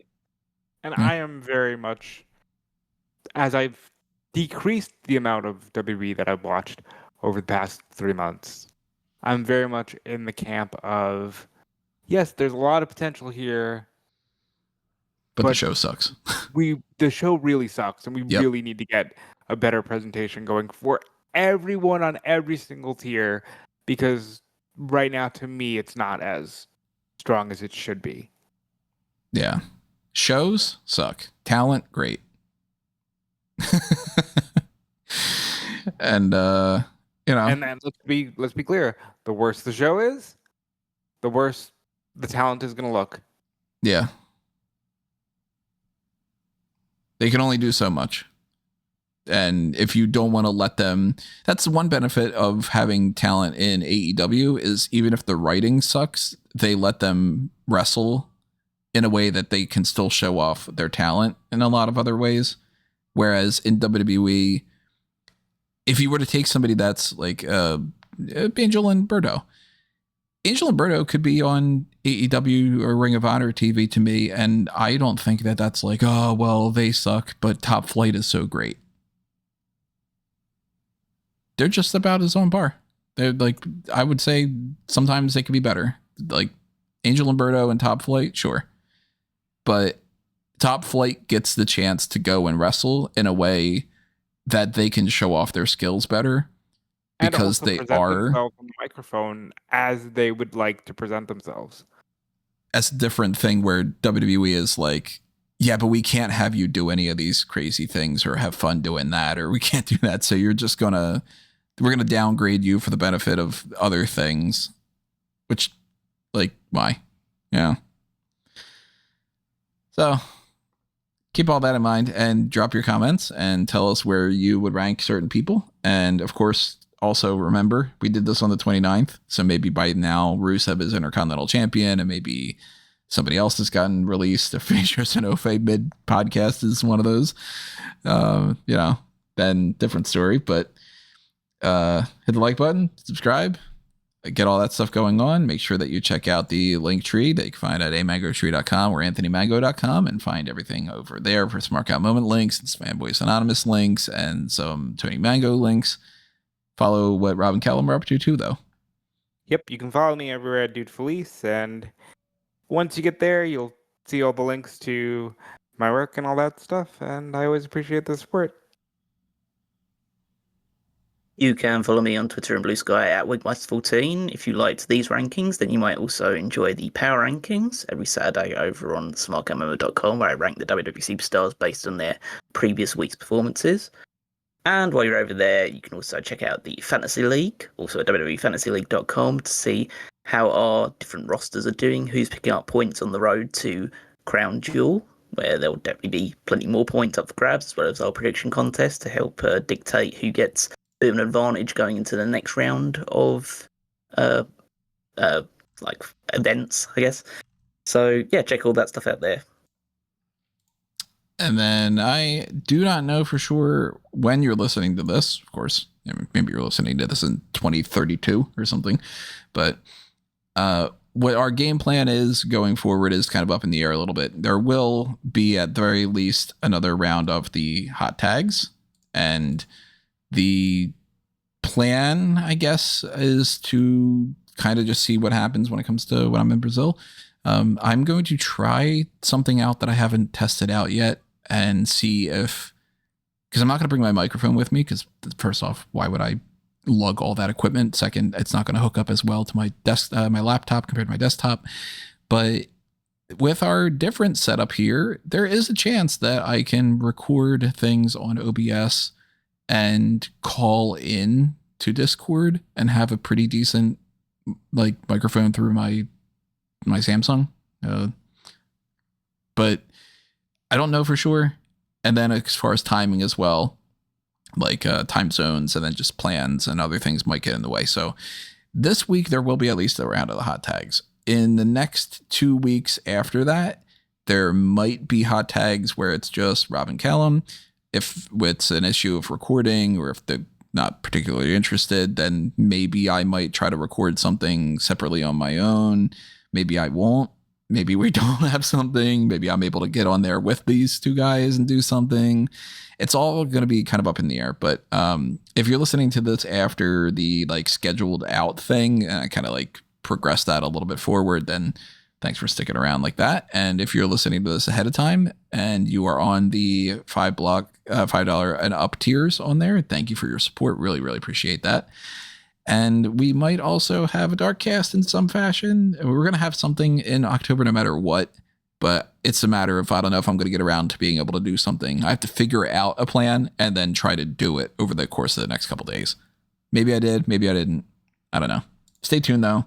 And keep checking everything out from smartcatmoment.com, and we will see you next time. But for now, this has been another Smart Cat Moment, and we're being counted out.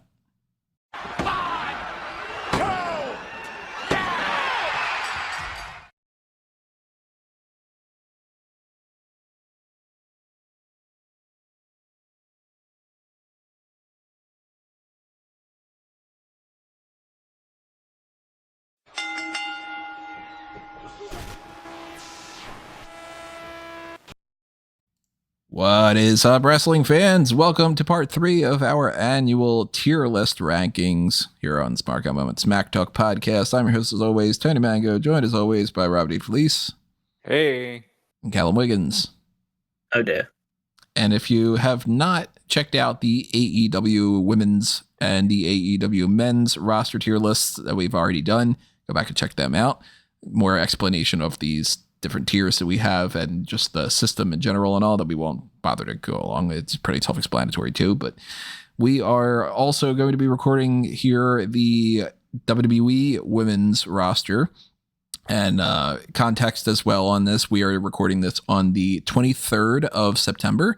So if you are on the $5 and up tier on YouTube, the channel membership side of things, then you'll get early access and you will be able to check this out ahead of time. If you are not, then this is going to be scheduled for some time over the course of the beginning to the mid range of October.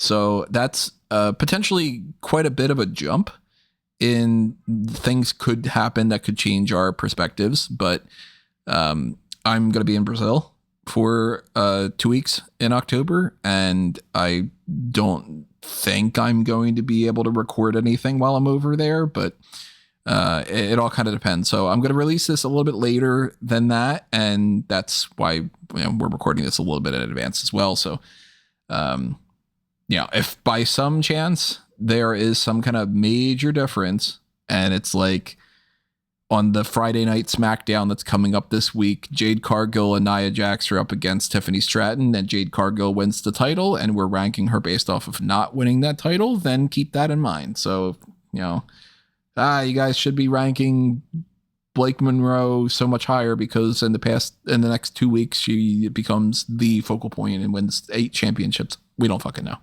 So it's all based off September and our projection of the potential future and all that.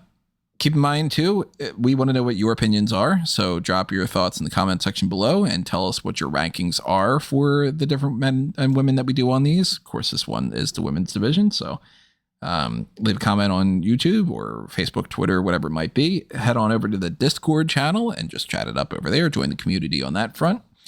Keep in mind, too, that if you support this and you are not on that early access tier, that's the $5 tier.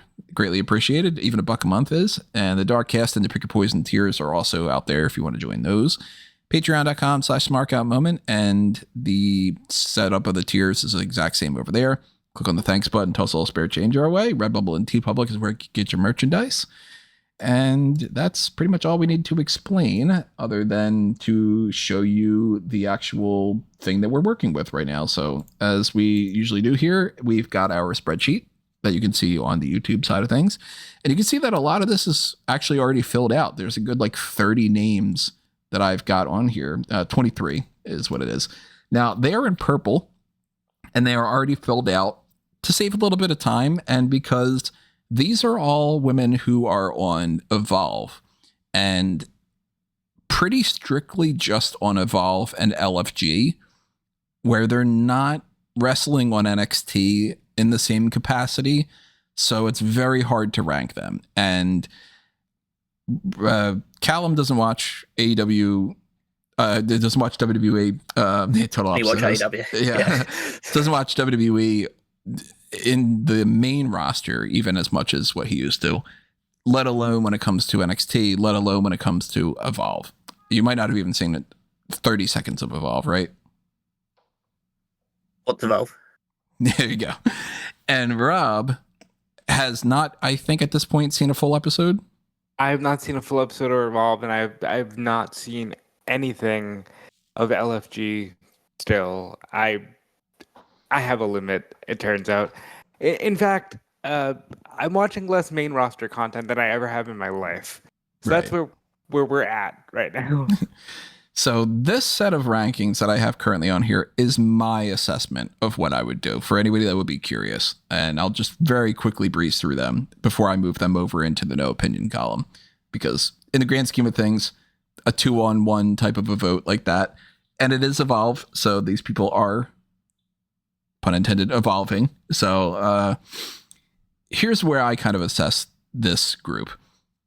Callie Armstrong is the Evolve Women's Champion. She is definitively one of the best women that they have there.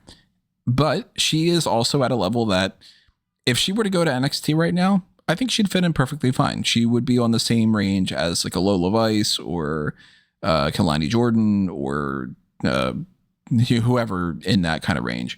But she still wouldn't be the same that we can compare to main roster talent or to NXT talent that could be up to the main roster right now. So I can't go A or B for Callie, and that kind of sets the tone. Kendall Gray is being treated as a pretty big deal over in Evolve, but I don't see it all that much. Kylie Ray, same sort of thing. Like, just, they're fine. Penina Tuilapa is fun in LFG. She's got a lot of potential, but she's an LFG. quote unquote fighting for an NXT contract talent, so you can't rank super high. Wendy Chu, same thing. She has arguably been better in Evolve than she ever was in NXT, which is good for her. But when you're on the D show, you can't go higher than a C. Zeta Steel has a ton of potential in the future, but she's not at that range yet. Xena Sterling, fun character, seems like she's getting it better in the ring, but she's on LFG. Lower than that, Bailey Humphrey is not at the same range as Xena is yet, but she has a lot of potential as well. If she can get some things to click, I think that we could see her being a pretty big deal going forward. Brindley Reese is a lot of fun. Danny Skelski's got some potential to be the new Casey Catanzaro, or, you know, the little flippy girl kind of spot.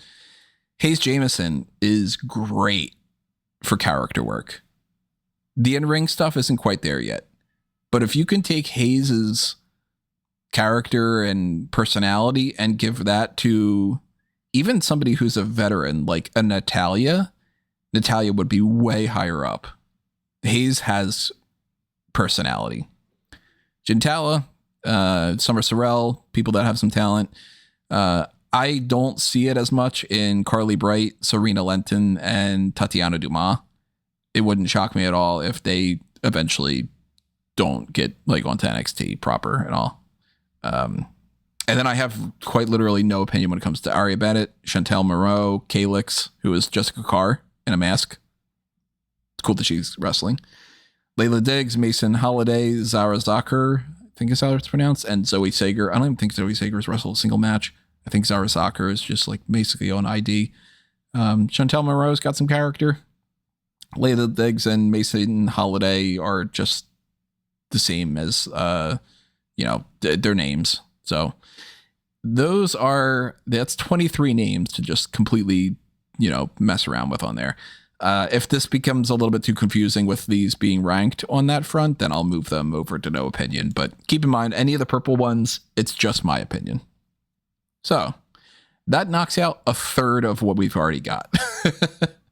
And we got 54 other names to go on here. And a good third of them, 21 of them, are on NXT.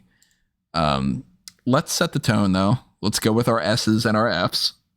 Can I also first, as out of the people who got listed as well, obviously I know me and Rob have no kind of basis to judge essentially, but if Evolve is akin to it's sub NXT, mm-hmm. So similar to if we consider NXT to be on par with Ring of Honor, or maybe slightly higher, obviously because it's on TV and there's more of a need to have bigger stars on NXT, so I can understand that. But Evolve is literally just newbies coming through. How can so many be ranked C? So I was going to get to that when we start ranking the other people. This is if I'm ranking based off of not having ranked anybody else.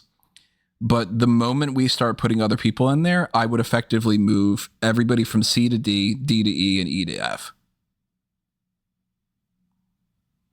Okay. That's kind of how I would range it. So I wanted to give credit to Callie Armstrong right now. If she was exactly what she was, what she is in Evolve, but she was on NXT, I'd put her in C. I also think she's good. But realistically, if she is only on Evolve, she shouldn't be quite at the same level.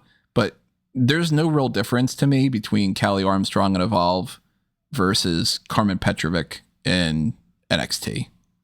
They're about at the same. Arguably, Callie might even be higher in some ways. But once we start moving the other people, I'll probably just shift everybody over by one. I could probably just even do that now, just to make that a little bit easier. Because I'm not going to advocate for anybody to lose their jobs and stuff like that. But if Serena Lenton doesn't make it out of the LFG show and never gets to NXT, I'm not going to be super surprised. Let's put it that way. So I don't want to say drizzling shits as wow, this person's terrible and they'll never make it. But right now, if I've got 100 people on the roster and I would have to release certain people, I don't see it. in Tatiana Dumas or, whatever. All right. So shift it over like that. S tier, I'd put Rhea Ripley. Rhea Ripley, Io Sky. I'd put like Stephanie Vaquero potentially at that range already, but like S and A when it comes to Stephanie. You're saying about Io, she's going to be super high up. Becky is probably going to be pretty high up. What happened to Becky on there? I clicked on the wrong thing. Bianca, even though she hasn't been around for the past couple of months, like she's perpetually like GOAT level talent. I highly doubt a broken finger is going to make Bianca Belair not be able to be Bianca Belair. I mean, I'd just for the sake of just actually placing, I'd go S for Bianca. Yeah, I think she's solidified as an S tier talent. You were saying EO as S. I don't know if I'd go S for EO, but I would definitely at least go A plus. If I not, don't know how you could say that EO's not an S and Stephanie is. It's just Stephanie's definitely not. Stephanie's an A. I think EO's an S. Especially as we're looking at this as the 2025 rankings. This was her year. She's getting the end of the year awards. I still I hate when they put EO in positions to cut promos the way that they've been doing lately, where it's not good enough for like her English skills. Like they've been doing with like Stephanie, they don't put her in the same promos as EO, and it masks Stephanie better than EO. You know what I mean? So that always like hinders her because she's great though. Do we toss Becky in an S? Yeah, I'd say so. I think you have to. Star power wise, she's S forever. Who could we go see on? Piper Niven and Alba Fire. I mean, I wouldn't go higher. Any lower, if you're going to go any lower, then you're going to have to start moving all of the involved people down even further. I wouldn't go a B for them. I'd go C. Yeah. Alba Fire, Piper Niven. One report saying that Piper Niven might be career-ending injury. That sucks if that's the case. Fightful just said it's a neck injury, but people are confident she will return. Oh, that's good. I had this grouped into like Raw and SmackDown, whatever. I should probably just do it alphabetically for the main roster because it's a little bit throw me off a little bit here and there. Let's see. Out of like the low end of, try to set like an F tier or a D tier or an E or whatever it might be on the main roster and the names that aren't on the Evolve side of things. I'm not super high on Lainey Reed. I haven't seen super much of her, but like she hasn't shown me anything that really makes me think that she's anything other than in a D or an E. Yeah, like maybe an E, just because the D will probably get reserved for a lot of the main roster people. Yeah, I can see that. Now, again, NXT from tonight hasn't even happened. Lainey Reed most likely will beat Candice LeRae, and then she probably will even beat Sol Ruca at NXT No Mercy, but we don't know that yet. And that can upgrade her, and she could have a great performance and whatever. But as far as on the 23rd at 5 o'clock, Lainey Reed is an E tier for me. It's interesting to see how the Speed Championship will get factored into that, and like where people find themselves getting pushes to do those goals. Just because of the fact that like if they are going to push somebody and give them something, it's better than nothing. Like the NXT Heritage Cup that just doesn't exist anymore for some reason. I'd go E for Jasmine Nix. I don't see it. I think that's then D for Fallon and C for JC. No, I wouldn't go that low for Fallon. So C, Fallon, and JC. I think probably both in C. That works. Because they have a lot of potential. They're fun. They're good. It's a big difference, I think, between Jasmine and Fallon and JC. And Fallon and JC could go up to the main roster right now. If they went up to the main roster right now, they wouldn't be fighting for the championship immediately. So they would be that B, C at most type of range. So I'd go C. They would be in the range of an Alba Fire and a Piper Niven. It's very disappointing how Jordan Grace has been booked. And she went from staring at her name. She could have been immediately thrown into the A tier, and they don't want her to succeed in NXT. So it's like maybe B. Right now, I'm thinking B, but if I could just for 2 seconds, she should be where Stephanie is right now. Mm-hmm. And that's not a knock on Stephanie. Stephanie's great, but this isn't a case of like, oh, you have a bias because of what you saw Jordan do. Jordan can hang. You know what I mean? Like, they're just booking her to be a loser. This NXT push is going to do to her, like, Callum once said that I ruined Deonna for him because I overhyped her, and then she was utilized AEW the way she is. I feel like Grace is going to be like that for a lot of people, where she came in like a big deal. I don't know why they insist on having her lose all the time. It seems like they're obsessed with the idea that if she loses, it'll mean more when she wins and people won't be annoyed at her or something. But by doing that, they're just killing all of her aura. She's not an underdog. She's not an underdog. Right. She's a powerhouse. She should be booked like a dominant champion, mm-hmm. or like just a dominant force, heel or babyface, regardless of it. She shouldn't be booking her as a have to fight from underneath thing. Yeah, that's just not who she is. She's being booked as a John Cena 2010 dumb babyface who gets betrayed by all her friends and can't seem to pull out a win.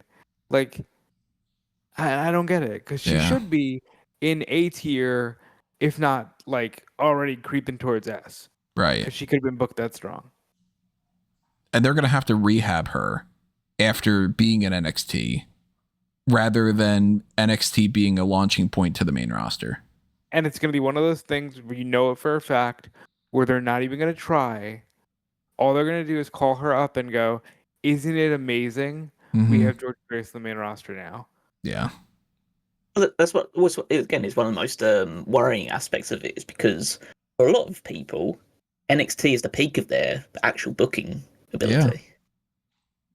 So she could go, like, she's been in Shawn Michaels' hands, and under Shawn Michaels, I think fairly, the NXT Women's Division has been considered to be like the highlight of NXT for the last year, 2 years plus. 100%. Mm-hmm. And so then she's going to be put into Triple H's hands, and maybe Triple H thinks more highly of her or book her better. Again, I can't say one way or the other, but Triple H's recent booking over the last year plus hasn't given a lot of confidence to a lot of people in terms of how the direction goes. Guess you could probably parlay that into talking about Roxanne Perez. Roxanne is, I would say, B. Yeah. She's got the potential to be higher, but they're firmly booking her in a spot where hopefully she beats AJ Lee for the Women's Intercontinental title at WrestleMania. So it's like, I hope that in 7 months she wins the mid-card belt.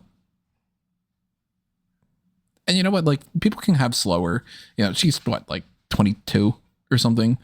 Like, she's got time. So she won the tag titles. She could win the mid-card title.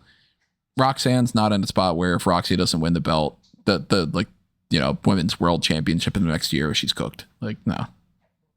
She could be in B tier and it could be good right now. She has time. Like Tyler Bate and Pete Dunne had time. Oh, now they're Los Americanos. I am full blown done with that mentality of like, oh no, everybody, you need to wait. No, you don't, because if you don't need to wait, there's no reason to wait. But at the same time, I think Roxanne will get there. I think she will too. But as a viewer, I'm beginning to think that they're just making these people wait to make them wait. Just for the sake of it. Yeah. We don't have drizzling shits right now. Can I just put Nikita Lyons in there? I mean, I won't argue You against can do whatever you want, pal. Yeah. Okay, because I... Actually, that is your First Amendment right, Tony. We're having less and less of that happening nowadays. And as you know, it was given to you by this wonderful British man, so rock on. Lyons has decreased over and over and over. She just, like, at her absolute peak, she still wasn't great. And now she's, like, barely even on Evolve. And when she's on there, it's, like, it's just no.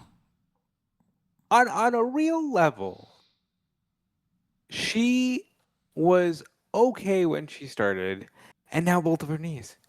And you just, like, I genuinely feel bad in that way. That it's like, damn, you were starting from, you know, not super duper high, anyway, and now both of your knees are gone. Right. Now that has made it to where she can't work in the ring. And she's also just been like, she doesn't have the same energy that she had before. And like, yeah, it's this is what I'll say. Ava is a good example of, boy, when you really were forced to put someone in a spot, you found a pretty decent spot for them. If you find a spot for Nikita that's not in the ring. It's crazy how Ava was terrible. That's what it is. She was fucking terrible. Like, she sucked on the mic. She sucked in the ring. She had no character. And then they gave her this general manager role, and she was bad at that. And she's gotten to a point now where she's confident enough that it's like, you know, she's a fine enough general manager. She wouldn't be my first pick. And, you know, if we were doing some kind of a draft and it was like ranking, you know, we can pick our general managers, I'm certainly not going to pick Ava over like a William Regal or a Teddy Long or whoever the hell else. But like, she's fine in this role. Good for her. Nikita. That's where I'll say she's also extremely young and needed to find herself. Yeah. You know? Nikita is not finding anything. Most charismatic man of all time. So let's go with toss another random name out there. Thea Hale. Thea. Thea to me, I hate to do this. Realistically, Thea is a D. Unfortunately, she's another one. There haven't been too many fumbles in the NXT women's division, but that's another one where they were just like, no, you're gonna lose. Yeah, we just don't want to push you. And if Fallon and JC are a C, I can't put Thea on the same level right now. But she's definitely higher up than Lady and Jasmine, because the only reason why she isn't higher up is because they just for some reason don't want to fucking push her. Thea's fun, and she's good in the ring. But they don't care. And that sucks. I think I'd probably put a couple other people in that range too. Like, I'd probably put Tatum Paxley in that range. Yeah, I think that's fair. I think Izzy has improved to the point that she's at that range. I would have put her lower before. Rizzo's been just non-existent. I had no opinion Rizzo at this point. Yeah, I was gonna say I can't even say what she's like in the ring. Carmen's a D. She's on the same range. Carmen.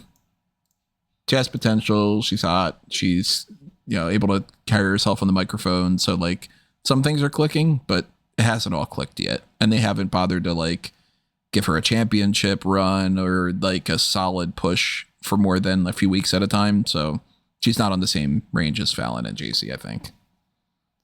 But I would put some other people in the same range as Fallon and JC. I would put Jada Parker. Yeah. I would put Kalani Jordan. Yes. I'd put Lola Vice. Yes. I would put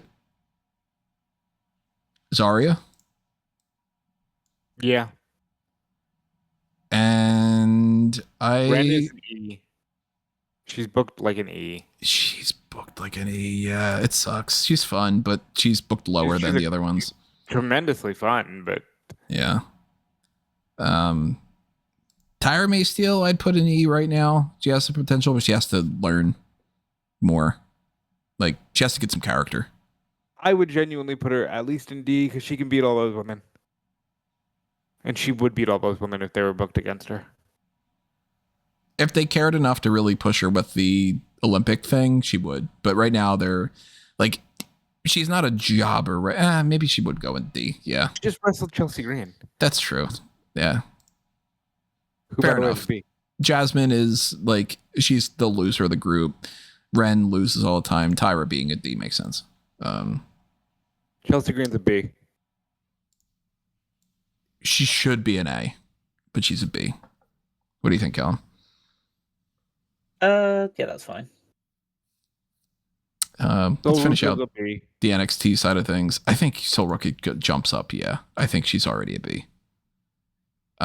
Lash has been doing pretty well. I'd put her in the same range as Jada Parker and all them. I'd put her at C, maybe D, but most improved wrestler of a long time. Lash Legend is at least a C. Good for her. I'd go E for Ariana Grace. I think that's fair. And then Blake Monroe is the last NXT talent. And B. Was that a D you said or C? B is in B. Boy. You can't judge beat Jordan Grace. You can't judge this based on AEW, anything to do with her AEW run. Right. So I'm like, you have. I think I'd go C for Blake. But I mean, it does make sense that she's been treated like she's, on par with Jordan Grace and stuff. So maybe B, but JC. Yeah. I mean, she's not the champion, but she is kind of being treated as she's like on par, if not better than JC. But one of the main characters. I wouldn't be opposed to putting her on C. She's been disappointing in some ways, but I think that's partially booking. Yeah. At all, but I'm going by the booking. Yeah. So now we have the main roster that we can already run through. We're down to 24 names. E, BFAB.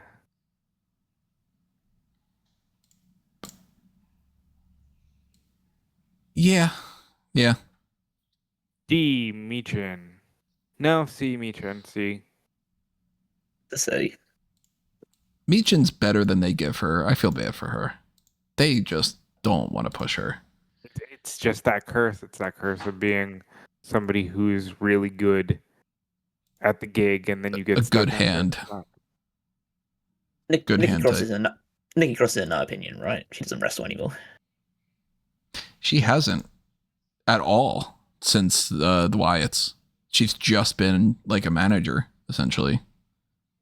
It's unfortunate because you could do something there, but yeah, no opinion. Under D, I think I'd put Ivy Nile. I don't think I'd put her in C anymore. Which sucks because Maxine did probably be in D alongside it then, surely. Well, no, E right now, Maxine. Maybe she is a jobber. Yeah, maybe yeah. Say, yeah.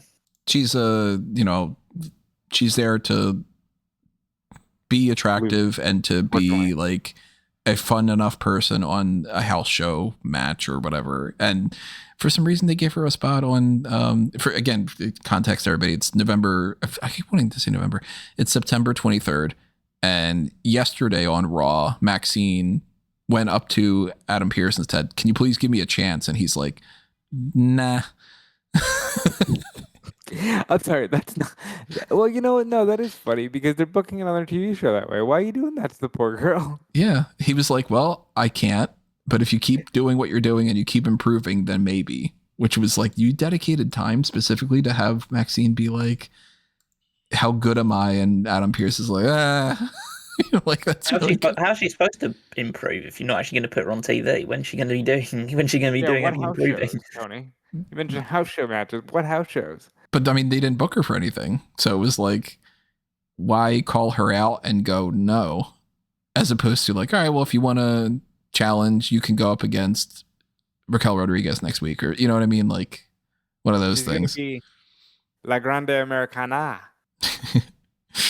So, I mean, again, when you might be listening to this, maybe Maxine has started to get some kind of a push or something. But as far as the 23rd, the most recent thing was, I really would like to show that I can be something. And then Adam Pearce being like, I'm not fucking seeing it, but maybe in the future, which is, you know, she's dedicated. Man. She's passionate. She's got some potential, but she's just not at that range yet. I kind of hate that, like, they have completely removed the concept of like a strong valet with like a stable, because she could do that. And no, I'm not talking about the goofy American Alpha or Alpha Academy thing. Like, she could lead a stable of people. There's nothing that separates her from a lot of the women in the past. Realistically, if you put Maxine Dupri in the era as like Tori Wilson, what's the difference? Maxine's arguably better in some ways. Yeah. Speaking of valets, what are we doing with Kiana James?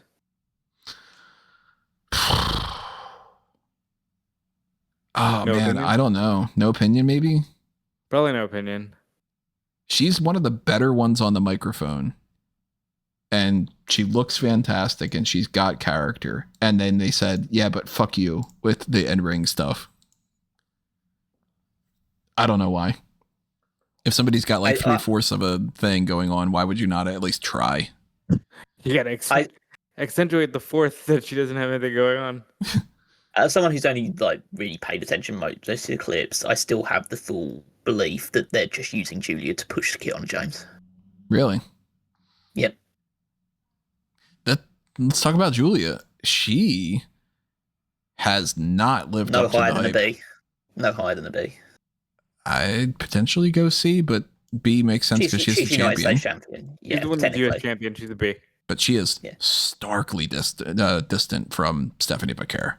Like, that shift over the past couple of months has been a major gap. I'm not being at all funny when I ask this question. How much of the positive of Steph is just because of how over the Devil's Kiss got? I think she's better in the ring in a lot of ways too, though. Like, she has the style down. Jordan, really better. Listen, she's great. I'm not saying that she isn't. I'm saying aesthetics play a big part in all this stuff. She's clearly really hot. So that's the same, not exactly the same reason, but that's a big reason why Rhea's pushed as hard as she is. Oh yeah, they have that aesthetic to them. And so that's like, I'm not saying that to take anything away from Fakir. She's an excellent wrestler, and she's had great matches both in NXT and prior to NXT as well. So she absolutely has a right to be at the position she's in. It's just a case that she's going to get pushed more because she has the ability that someone like Julia and Jordan Grace is, but she is more aesthetically pleasing to a lot of people. Like, so, I think we all would agree that like Candice LeRae, for instance. Like, I mean, everybody's got their own preferences, but like, I think Candice is very cute. And I think that she's great in the ring. But Candice isn't on the same level in WWE as Stephanie. And Candice LeRae was at one time the best women's wrestler in America. And was made for the NXT era she came into. It's wild that they never got it. Yeah. But I'll also tell you this as well, just to tell you so, because we often say this sort of thing almost exclusively when we're talking about the women.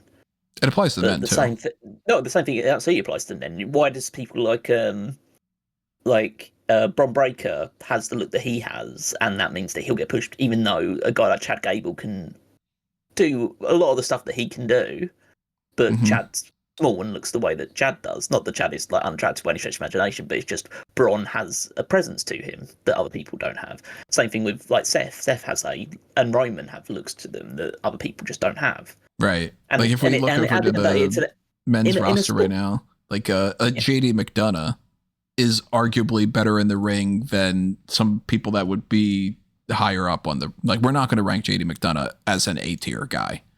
Yeah. But it's you an trust aesthetic thing. JD McDonough to have a better match, or do you trust say, I don't know what's a good example of another person that's like in that kind of higher up range. Lesnar. Realistically, I have more fun watching JD McDonough in the ring than Lesnar. But it's like, you can't compare which one's higher up, you know?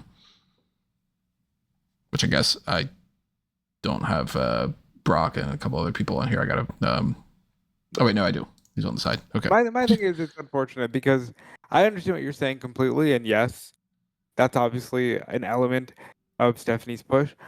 But I'm also not going to lie and say that Julia's far behind her in that category. You know, like she's absolutely not. We know, well, the people that have watched her in Stardom knows how good the Julia can be under the right circumstances. And honestly, it's one of the ones that's most baffling about it, because one thing Triple H has shown a consistency in is that he does book Joshi wrestlers strong.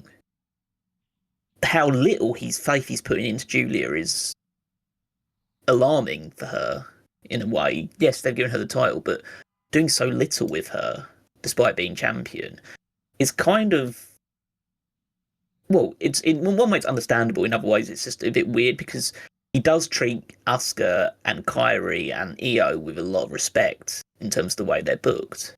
Not gonna lie, what's the only difference between the four of them?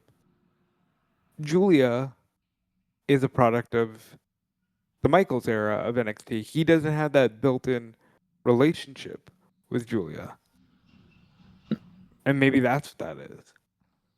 A good comparison, I think, with how Julia is being treated is how Shinsuke Nakamura was put through the ringer, where it was like Nakamura was very clearly a top guy at NXT. He comes up to the main roster, they try for a little bit, and then they just go, yeah, you know what, you're going to fit in that role. And it's like, I'm worried about that with Julia. Well, I think it's slightly different. Cause, like, I think Julia has been much lower, been treated a lot worse, because Nakamura, he beat John Cena within a couple of months after being put onto the main roster. And he was fighting for the World Championship, admittedly, against Jinder Mahal, which is probably the thing that actually ruined him, was the fact that he had to have matches with Jinder Mahal, and then they said, oh, he didn't get over. Well, he's having matches with Jinder fucking Mahal as WWE Champion. Of course he's not getting over. Well, but they still kept going. They had him in the Rumble after that. Yeah, no, and so they did try, whereas Julia feels like, okay, they're going to the United States title, and then, okay, what now? Yeah. Because literally, and that's also probably just the issue is like how the United States title as a general has been booked, because literally, I know I make the joke about it, but it's literally just Michin fighting for that title every couple of months or so. It perpetually is. And like Julia doesn't get, like, her feud with Michin is just Michin wants to fight for the title. There's nothing to it. And Julia's like, okay, well, maybe this week, maybe not. Yeah. That's it. And also, like, how many times has that title been defended on pay-per-view? Mm-hmm. Very little. Like, because like Chelsea was the first character champion, then they gave it to Zelina Vega, who's just been, like, you know, perennial journey woman in the company, and then it just goes over to Julia, and then there's just nothing. You just go back to Michin because you've got so few baby faces or mid-tier baby faces. Like, it'll be the weirdest thing ever. It almost be like the Sheamus Intercontinental title thing if, like, Michin never wins the Women's United States Championship, even though she's seemingly the only person that's exclusively fighting for that championship. Yeah, nobody else cares about it. You're not seeing, like, when the hell's the last time we saw Zelina Vega trying to get that belt back? On Twitch, probably. Yeah, I guess so. So where do we put Candice? Does Candice go C or D? C, I think. C. What about Zelina? C. Where do we put who's else? Raquel, because we have Roxanne at B, so she can't go higher. She's on the same tier as Roxanne. To me, BC. Arguably, she's protected, whereas Roxanne isn't. Roxanne's the one that takes the falls, and Raquel's the one that's protected. I would say, even though she's been gone for a while, I'd put Liv in A. Yeah, she'll have that. She'll have that reaction when she comes back. That strongly. And then I would put Alexa in B. Tag team champion, and I'd put Charlotte either in B or in A. I think both Alexa and Charlotte are A's, honestly. Alexa, I think I wouldn't be opposed. They could Just both by fight for the their world moves title in at their almost any position. time. Yeah. is Flair also grandfathered into the S? I don't know. I don't think right now she is. I think she's.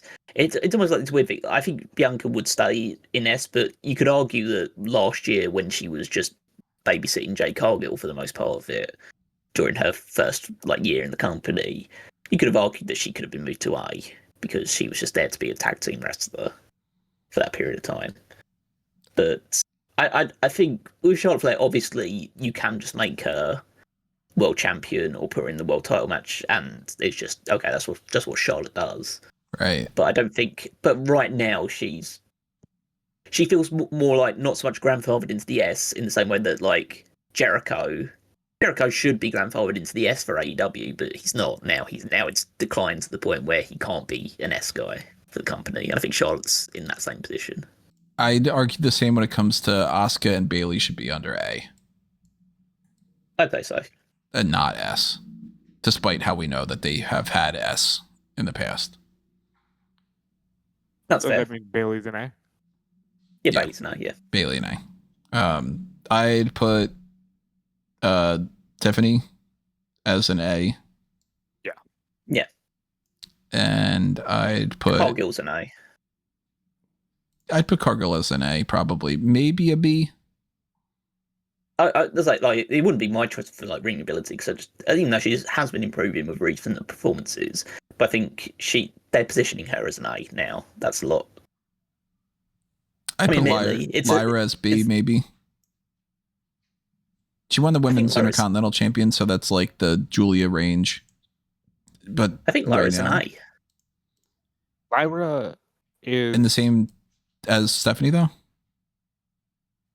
Maybe not the same level, but still in the A bracket. She's higher than Roxanne and She Raquel. was just using the replacement for Tiffany. She has beaten Bailey. She was the IC champion. See, I register that as if Julia is the women's equivalent of what Lyra was, and Chelsea had won that mid-card title, and Roxanne was tag champ, Raquel's tag champ, Lyra keeps fighting with them and feuding with them and losing to them and all. I think that Lyra's B+. Not quite A yet. That's a fine argument, and that's enough for me. That's why I'd go the same when it comes to Kyrie would be B. Yeah, Kyrie's B. Zoe, unfortunately, is very low, I think. She wouldn't go Maybe no chiseling opinion shits, now? but She's been injured for a while. She's been injured for a while, but at her peak earlier this year, I would have put her at D. So I'm when she comes back, I don't think she's going to be at C. Who are we talking about? Zoe. Zoe Stark. Oh, yeah. C feels right. I'd say C, because I think she's just solid. I think she's higher than Ivy Nile. But no opinion for now because she's been gone. Or do you guys want to put her in C? I mean, anyway? you know what you're going to get with her. She's never going to be higher than a C, but I think she is a C because I think she'll just be used as a solid hand. I put her on par with Ivy as being D. The solid hand remark, I would, to me, and I know you're both going to shoot me down, but I think Natty's a perennial C, but that's just me. But Natty's a C, but I think Zoe's also a C. So. Let's move Zoe over here. Let's move Natty over to C. And we have 3 people left. AJ Lee, Naomi, and Nia Jax. Nia B? Naomi what? Yeah. Oh, I think they're both Bs. Naomi and Nia, I'd put them both in B. Yeah. Mm-hmm. And then AJ, I almost kind of want to put no opinion because she has only wrestled 1 match and it was 3 days ago from when we're recording this. Yeah, it's hard to. I mean, she's going to be positioned highly, but it also depends on. We don't know how long she's going to be there for. Right. And to judge based off of 1 match when she hadn't wrestled in 10 years is kind of hard to I didn't think she was particularly great in that match. but I don't want to be like, she's terrible. Yeah, as I haven't watched it, I've heard mixed things about it, that it started off badly and got better by the end of it. That I don't know how. I saw like the finish of it. I thought, even though Becky did a good job carrying as she does with these veterans that come through, I thought that she did a terrible job of selling the octopus hold. Because she basically stayed standing the entire time, which is the complete opposite of what you should be doing in an octopus hold. But but it's hard. You can't judge AJ based on one match. If she comes back and does something more regularly, then there's times to judge her. But it may be a point of, like, by the time we come around to doing it next year, she might have only had like 3 matches in her entire run, and like we're not even talking about her next year. And we could see that couple matches, and she could be like, wow, she's completely lost it, and she's at C at most. Or it could be like, wow, what a great match. She got back into the rhythm, and she's at least a B, if not an A. Or, you know. But it's hard to work with Becky because Becky's the one they almost like always go to fight these veterans. Like, she's the one that has the feud with Trish Stratus. She's the one that has the one-off match with Lita. Like, and now she's the one that's going to be fighting AJ Lee. So that's basically what Becky's role is. It's almost like the difference of the gatekeeper role for the young people coming through is like, okay, this is the guy that you have to be on your way up. It's like, okay, you're coming back, so we're going to give you the capable hands to put you in the best possible light. So, you know, if Saraya ever comes back, that's what Becky will have to look forward to. Yeah, probably.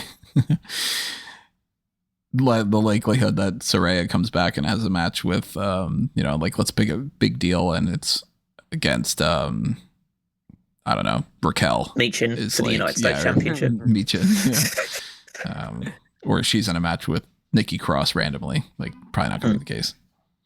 I don't even think we need to adjust anything. I think we've got our bell curve already, and I think that everybody's pretty much exactly where they should be. Like, I would move a couple people around on a personal level, but it's a 3-person system, and we've got more people in C, which should make sense. We got just 4 people in S.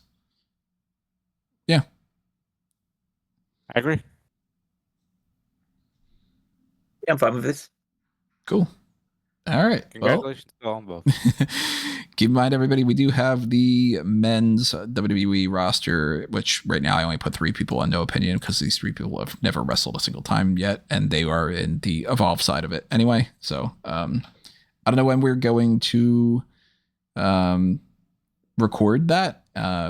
Probably sometime next week or so. And as I said before, if you have the early access tier, then you've got the option of checking this out ahead of time.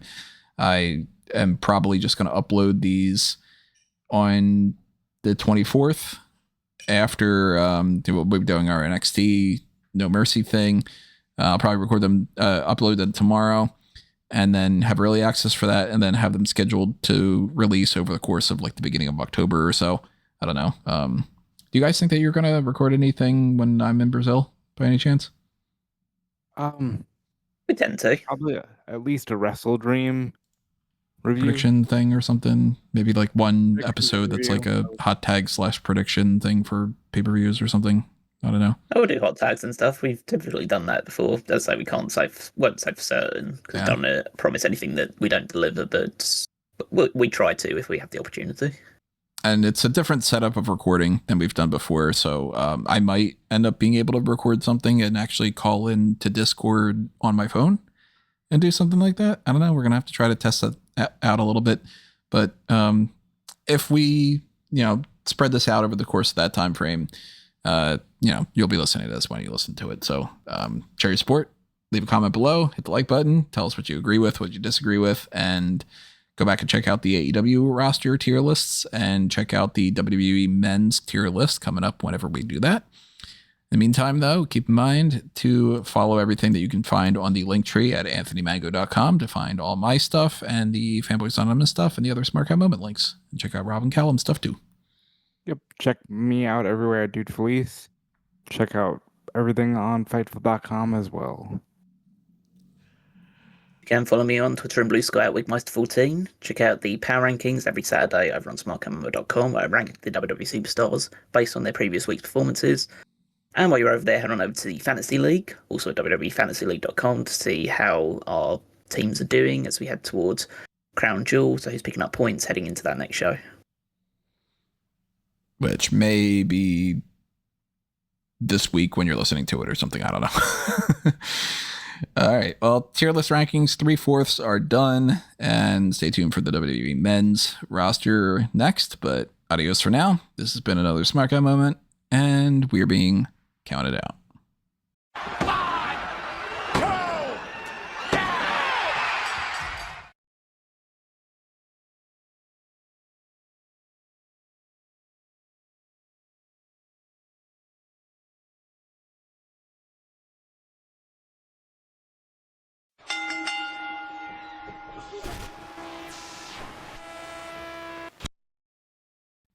What is up, wrestling fans? Welcome to our annual tier list rankings from the Smart Guy Moment Smack Talk podcast. I'm your host, as always, Tony Mango. Joining me, as always, are Rob DeFelice.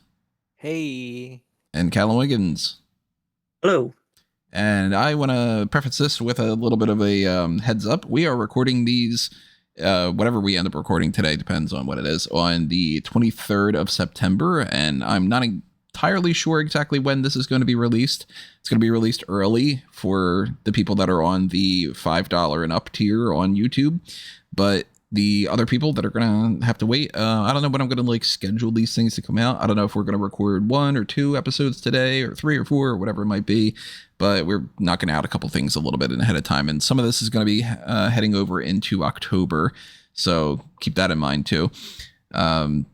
We are doing our usual thing here where we've got the AEW women's roster, the AEW men's roster, the WWE women's roster, and the WWE men's roster as of September 23rd as our reference point, and our usual tier list rankings, the way that we've done the past couple of years. So we'll explain what those rankings are, although it's pretty self-explanatory. I mean, if you've seen one tier list thing, you've seen the other ones. So, as we go along here and we rank the different superstars and wrestlers that are on these lists, we want to know your opinions about that as well. So drop a comment below, or if you are on any other kind of platform, leave a comment on that front. Head on over to smartguymoment.com. If you are not on something that has some kind of a comment, you don't want to head on YouTube or something, keep in mind too that we also have our Discord server. So if you want to talk about that over there, that's another great way for you to just join in on the fun and be a part of the community. Keep in mind as well too, if you are on YouTube, then hit the like button. That helps us out quite a bit. And double check that you are subscribed and ring your notification bell for your email alerts. When you're listening to this is probably going to be to an extent when I'm not around for a couple pay-per-views. So there won't be post shows for Wrestle Dream and Crown Jewel. And I wouldn't have done anything for TNA anyway. But those 2 events are not going to have post shows. I'm not going to be in the United States for that. So, in the future, when it comes down to that, I don't know, maybe I'll do something on my phone or something. I don't know. I haven't figured that out yet. But share your support in a couple other ways, too. If you want to join the Patreon, patreon.com/smartguy moment. If you want to pick up some merchandise, Redbubble and TeePublic are where you could do that. And as I mentioned before, this is going to go live earlier for the early access people on the $5 and up tier on YouTube. But even $1 a month, greatly appreciated. $10 is the Darkcast tier. Pick your poison. It's another one like that. So, if you are interested, you got a little spare change, toss it our way. Yeah, we got the tier list thing is the generic setup that we've got before. And you can see on your screen right now on YouTube at the very least that we've got our breakdown that we've had in the past. The S tier, aka the GOATs. A tier, we're calling that the main event. B tier is above average. C tier is middle of the road. So we should be going with like a graph that C tier tends to be the most. That's kind of the whole point of the bell curve. D tier is below par. E tier is jobber status. F tier is the drizzling shits. And then we have the no opinion tier for people that we either haven't seen a lot of or we aren't exactly sure where they're going to fit right now. Maybe they've been injured for a while or something, or they haven't even gotten started yet, whatever it might be.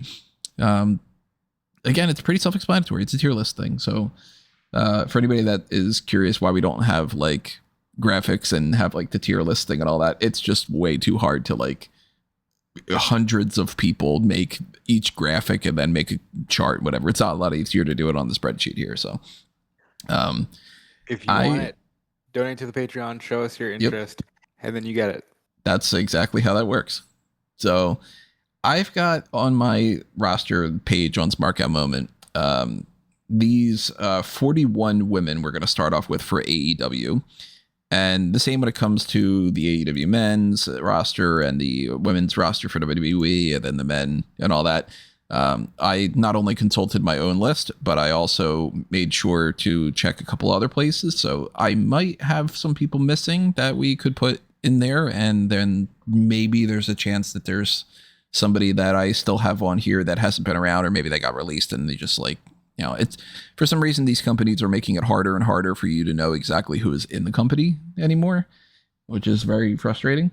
But at least for now, it seems like we've got a big enough group. But if we think of anybody along the way, then we'll just add them as it goes. So 41 people on the AEW women's roster page right now. And the usual thing that I try to do, we got a high end, a low end, and a middle. Anybody want to toss out any people that they would put on like the absolute bottom of the barrel or the absolute top of the hierarchy or anything? Tony Storm's the absolute top. I think that that's safe to say, despite the fact that I'm not the biggest fan of the character and all. I look at this, the tier list rankings as partially my own favoritism and then partially just like general consensus. And also keep in mind, everybody, if it's like a 2-on-1 thing, then we balance it out that way. So if like if Rob and Callum were saying S tier and I was saying B tier, we'd either go S or A, that kind of thing. So all that explanation out of the way. I think we probably have 3 votes for Tony Storm in the S, right? Yeah, definitely. And I think most likely we still would go Mercedes in that way. I mean, yeah. But, you know, again, not somebody that I'm liking as much as I used to, but relatively speaking, dude, we know where you stand it because you said on the I listened to the post show that you did of the AEW for you. You said that Beth Phoenix was better than 99% of the women's division when she hasn't wrestled in like 2, 3, 4 Wait, I'm years. sorry. What? He said that phrase. I still think that I enjoyed Beth way more than most of the people that have been in AEW's women's division have ever shown me. I always ask the question of that. When was the last time you went to see went to watch an old Beth Phoenix match just for the fuck of it? When's the last time I went to watch an old Bret Hart match? Even I don't. I don't do that with wrestling anymore. No, but you probably be far more likely to do that. But either way, I'd say that for that matter, I forgot about adding Beth Copeland onto here. But actually, go to Jizzling Shits, I think. Wow, Drizzling Shits? Yeah. You never were a big fan of Beth Phoenix? No, I was a big fan of Beth Phoenix, but she's not Beth Phoenix anymore. She's like Beth. Yeah, just Beth. Yeah. See, I would say she hasn't done anything, so I'd put her in the no opinion. Yeah, no. Oh yeah, definitely. I'm only joking. I mean, he's kidding around. But she's far closer to that than she is the S tier. But I'll say that much. But if we're looking for, I don't know if anyone really belongs in the F tier for the women's side of things. I mean, for overall value and what she's accomplished in the company and what she's doing now and all, I would potentially put Camille. Actually, yeah, that's probably if there's one, that's the safe one to go with. Like, she didn't do a damn thing that was good, and then she's just been gone. So it's like, if you removed Camille from the AEW history books, nothing changes other than you get rid of a disappointment. Sounds awful, but yeah, she should have gone to WWE if that was how it's going to go. You think now is probably the time also to just put Britt Baker there as well? From an AEW perspective, I mean, she's a giant. At the moment, she's just a giant vacuum of money that isn't contributing anything. Here's something that every year we do these, we always have to clarify for everybody too, and it's good to reiterate it and all that. We are basing these primarily on what they're doing now. And that's why, like, I said, like, oh, you know, Mercedes Moné and Toni Storm, like, you know, they're S tier in AEW, but overall they're S tier or whatever. And then for my personal taste, like, you know, they wouldn't be necessarily S tier or whatever, but like somebody like a Beth Phoenix, I would put towards that like S and A for like overall career. But right now you can't because she hasn't wrestled a match. So somebody like a Britt Baker hasn't been around in a long time. And I don't remember the last thing that she did that was particularly great. And she's only really like hurting her legacy. So yeah, if you go like, oh, is Britt Baker at her best? F tier, one of these like Giant Gonzalez terrible. No, she wasn't. But now, you know, she's not really accomplishing anything. She's not really contributing. I wouldn't be opposed to putting her towards that very end, or you know, maybe E tier or something. She has to be in the bottom half. Yeah, she can't. I wouldn't even put her in C tier. I'd put her in D, E, or F, or maybe no opinion. But like that back end for sure. I wouldn't go any higher than D. Yeah, but I wouldn't put her in F. So maybe E. Well, sounds about right then. Yeah, then that works. I think that the same can apply to a couple other people that I'm sure that I might get some disagreements for, but like I have, oh, by the way, I have no opinion about Viva Van. I don't even know what she really looks like. She hasn't really been wrestling. She hasn't done enough on AEW. She's been wrestling on the indies primarily. So yeah. I would like D, E, F people like the Renegades. They just don't really stand out to me. When's the last time that like Nyla Rose wrestled? Yeah, there's quite a bit of people here that I have like almost no opinion to, or I've lost track of them, you know.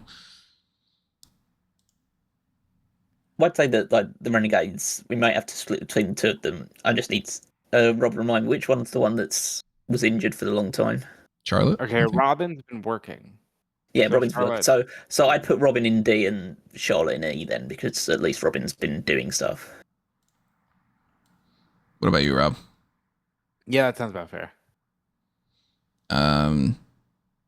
Who would go in A? Would we? In B, because they'll be at least A. Mercedes.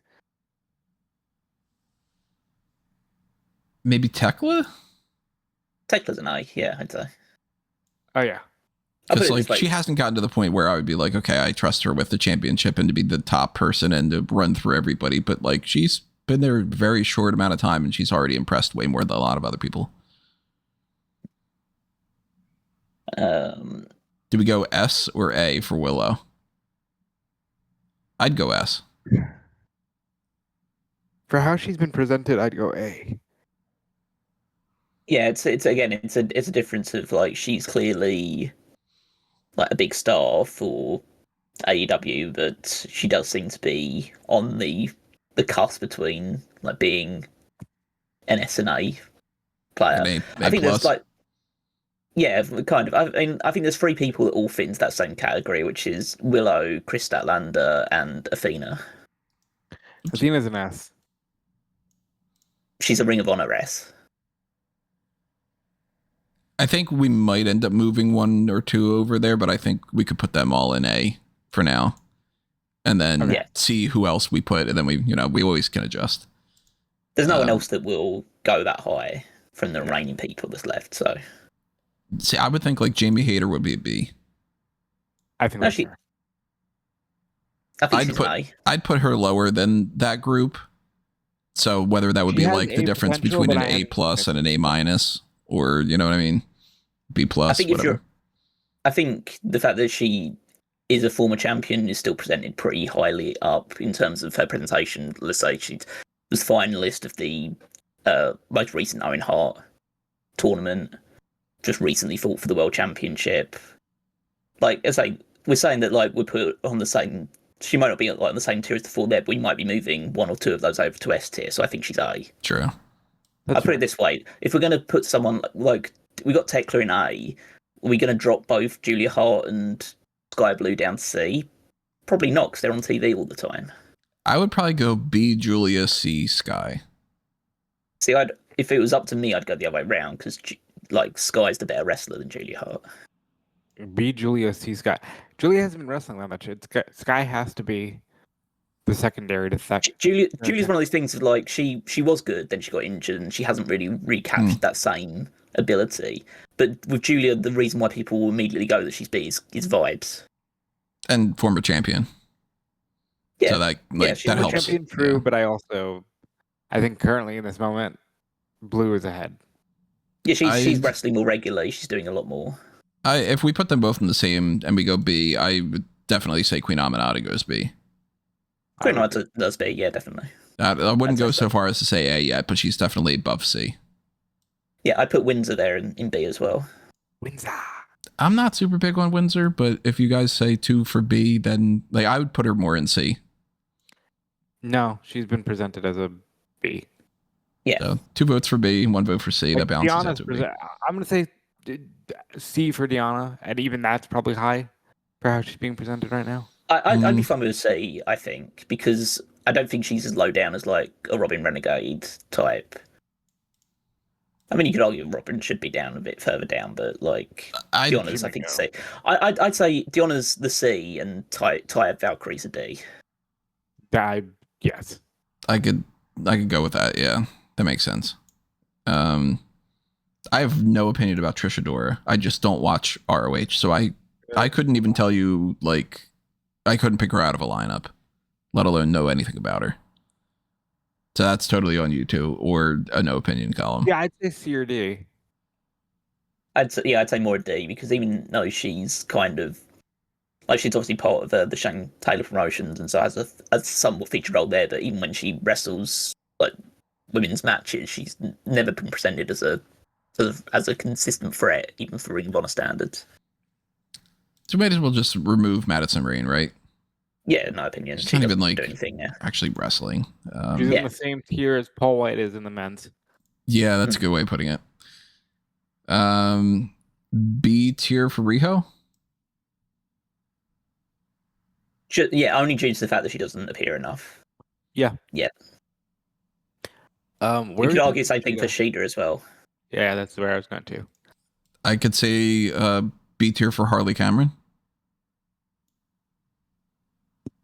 Because we're ranking not just based on ring skills, we're ranking based on the overall. She's the inverse of she's like the opposite end of the same spectrum as Purrazzo for me, where she's being presented high, but the ring ability is currently at a certain level.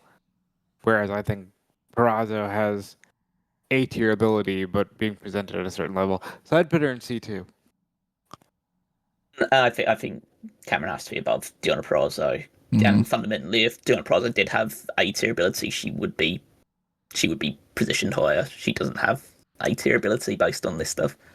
Because if they were gonna give somebody a championship based off of just like pops and popularity, some other word that starts off with the word pop, they would be way more likely to give it to Harley Cameron than even like actually like anybody on this list for the most part. Even like Willow, honestly, the way the pops she gets. Mm-hmm.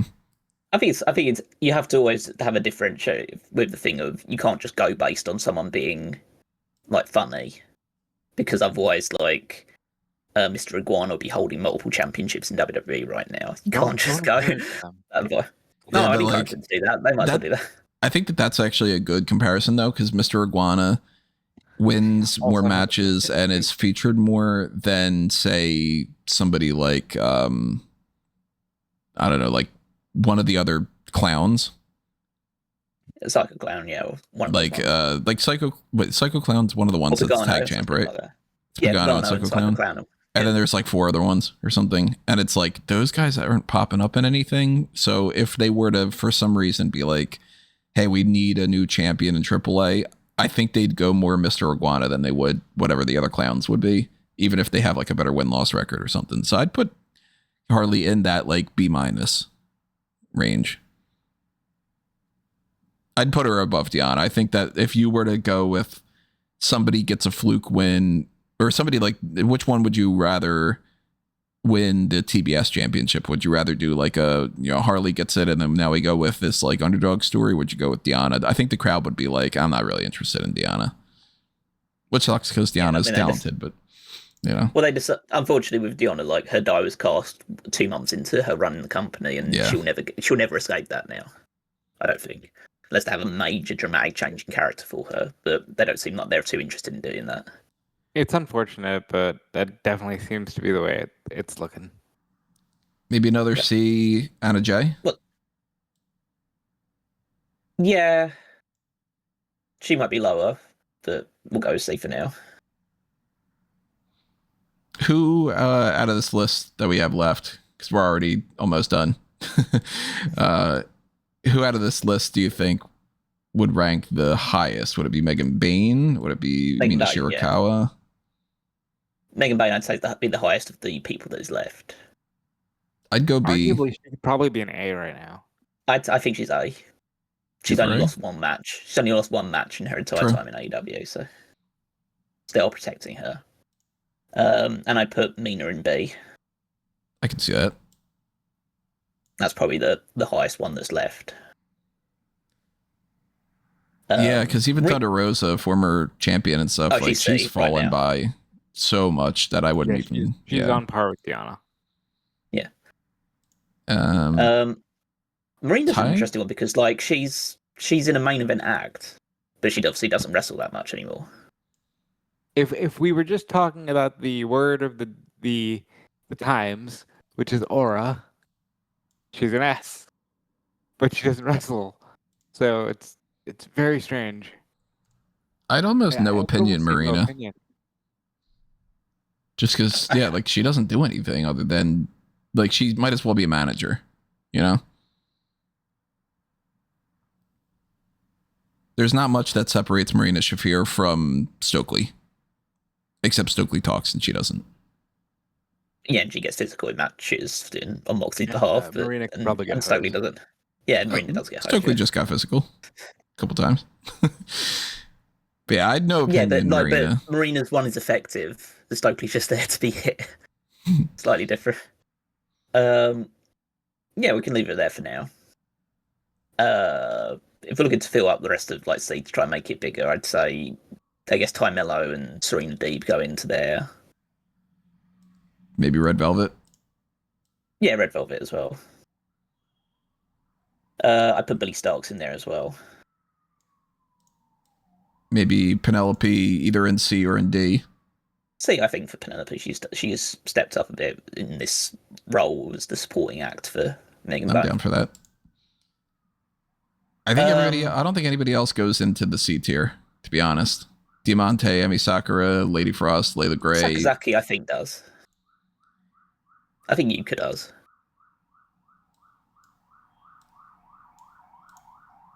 What do you think, Rob? Yuka in C or in D? I would say C for ability. And then everybody else is somewhere in that D to E to F to no opinion range. I no opinion Ruby Soho. We haven't seen her wrestle for a long time. It's hard to judge what she'll be like when she comes back or where she'll be positioned. It has been a while. I don't think she's going to reach any higher than C, to be honest. Probably but not. Who knows? But I don't want to put her any lower just because she hasn't had any chance to really influence her position. True. The rest of them, I guess it's just based on I think the same basically for Mercedes Martinez. When's the last time that she wrestled? It's been a long time. I'm not being funny. She's still on the roster, right? I think so. I don't know. See, that's where the weird thing is, because sometimes on the AEW roster page, there are people on there that we know for a fact are not really around anymore, and they just didn't update it. Whereas, well, I actually think that they do a good job at updating their website. I think anyone who's on is legitimately under contract, and they're off when they get taken out the website. And then there's people that they have wrestled for weeks or months, maybe even over a year, and they're not listed on there. And then like I think that Pretty Peter Avalon is still listed on there, and I don't remember the last time that he wrestled for anything. He comes in and out. It depends on if they're going in his local area where he can just do jobs for them. I mean, these contract things, especially when it comes to WWE, and you get into like the NIL versus the ID versus Evolve versus NXT or the Performance, it's all fucking confusing. So I don't know. Maybe Mercedes is still under contract. Maybe she's not. I still don't know about the status of Lady Frost, if she's like officially signed to Ring of Honor or to NXT, to AEW, or is this just like a per deal thing, or I don't know. When it comes to Lady Frost, she might be on one of those like B tier contracts, which is kind of like she'll be available, but is mostly there for just like sporadic appearances, primarily on Ring of Honor to put people over. Yeah. I wouldn't go high on Lady Frost. I mean, obviously everybody here is D or lower, but I mean, she's A in terms of like as a jobber status. Like she's not prominently featured. I'd potentially say Layla goes into the lowest tier. Everybody else goes into the E. I'd put Layla in D. Layla in D? Yeah. Does she wrestle more on ROH than what I've seen? Yeah, she does, but she's also part of I wouldn't say like a heavily featured act, but she is part of an act in AEW that does get, semi-frequent TV time. Because she registers more, like I even would no opinion of her on the same Marina Shafir manager thing in my mind from what I see. She does wrestle on Ring of Honor, like probably like two times, maybe twice a month. I'd say she's nothing special. I wouldn't put her any higher than B tier, but I think that she's got good promo ability, so I'd put her in D probably. That with Nyla, and then I could see the other three going into E tier. I would personally advocate for Sakura's going to D because she's a better wrestler than the other two. But what about you, Rob? Would you give Layla Gray the D tier? Or that sounds awful. Yeah, Rob, would you give Layla Gray the D, or would you? I don't know why you set me up for that, but yeah, she's because if we're gonna put Trish in D, Layla's probably there too. Trish is a better performer, but Layla also gets more TV time on AEW. It evens out. Layla Frost hovering around that E tier. Yeah, because she never wins. Or never has it. Like even on Ring of Honor, she wouldn't win matches. So Diamante, Emi Sakura. To me, one of those ones where like we know that they can be good, but they just don't appear very often. Yeah, they're in that range. Like I kind of range it a little bit differently when it comes to like obviously WWE women, for instance. Like most of these women that are on this 76 women thing. Almost all of them perform so regularly that it's easier to rank them. Whereas like Emi Sakura pops up and it's like what she wrestles like once every like 6 months or something. Like yeah, when she's mostly doing her thing in Japan with the promotion that she co-runs. So yeah, I can understand putting them both into E because they don't appear enough, and if they do appear, they're mostly there to lose. So yeah, and then Nyla, I don't remember even the last time we saw Nyla. I mean, I'd put her in D just because she has a reputation behind her, and we know that she comes in like she's more than likely going to lose matches now. But like they can choose to push her at any point in time, and it's somewhat believable because of the history she has behind her, and also because of her build as well. So you could at one point just say, okay, you got bring back, and we're going to do a 1 month program for the TBS title, and you would just you'd go along with it because it's Nyla Rose. Yeah. So, I mean, that's it for everybody already, unless we adjust anybody. I would still toss Willow into the S tier out of this group. I would say Athena's an S. And I would stand pretty firm on that. I mean, over 1,000 days, this Ring of Honor Women's World Champion was featured heavily on AEW TV this year. I mean, I would say that only one of those three women we mentioned is AEW Women's World Champion right now. I don't think I would go Chris into S, but I think I mean, it's tough. We also, for context of this too, for whenever you guys listen to this, we've seen Chris Statlander win the championship, but we haven't seen the episode of Dynamite to follow that. Yeah, we need to see what her reign is like, as opposed to just winning. Yeah, I do understand that. Like, are they going to treat her as like she's already lost to Mina Shirakawa? It could be. Like, you know, they could treat her as like, I won this and I'm not ready for it yet, and then it makes it look like she's not as, you know, on the same par. But like, they could treat it as like she goes on a fucking tear right now. Like, it's hard for us to tell on the 23rd. And you might be listening to this on, I don't know, the October 4th or something. And that might be a big difference. Or it could be one of those things where, I'd say my hope is, because I like Chris and I think that she could have a really good reign as champion, is that she's treated the same way that Swerve Strickland was, where when Swerve was given the title, a lot of people were kind of thinking, oh, is he kind of at that level? And then he grew with the championship. So the hope is that they do the same thing with Statlander. Yeah. And then I'm assuming that Willow is the one that beats Stat for that. So, you know, you go back in time to, you know, a couple months from now, you come back and look at this, it might end up being like, okay, well then, you know, big jump up for Soa, you know, so on and so forth. It very much depends on whether she turns heel or not. And that seems to be what people think would be the direction. Then Willow makes all the sense in the world. But if she doesn't turn heel, then I don't think Willow will be the one to beat her. But I don't think anybody from B I would move up to A. I think that B downward is pretty locked. It's just a matter of if we move any of these three from A over to S. I mean, I think if we're just being like honest to ourselves, the one that's the biggest star, has the biggest star potential out of the three of them is Willow. So Willow is the one that you'd move to S if anyone. That's the way that I see it. She has the highest ceiling out of all of them. Yeah. And then it's like Athena, at any point, if they want to pull the trigger, they could put her into that S tier. But for some reason, they want to keep her in ROH instead. And then Stat just got to this level where she's been hovering around like you could give her the belt for a while, but they just gave it to her 2 days ago. So, or 3 days ago. So that's hard to tell. So she's like in that, like,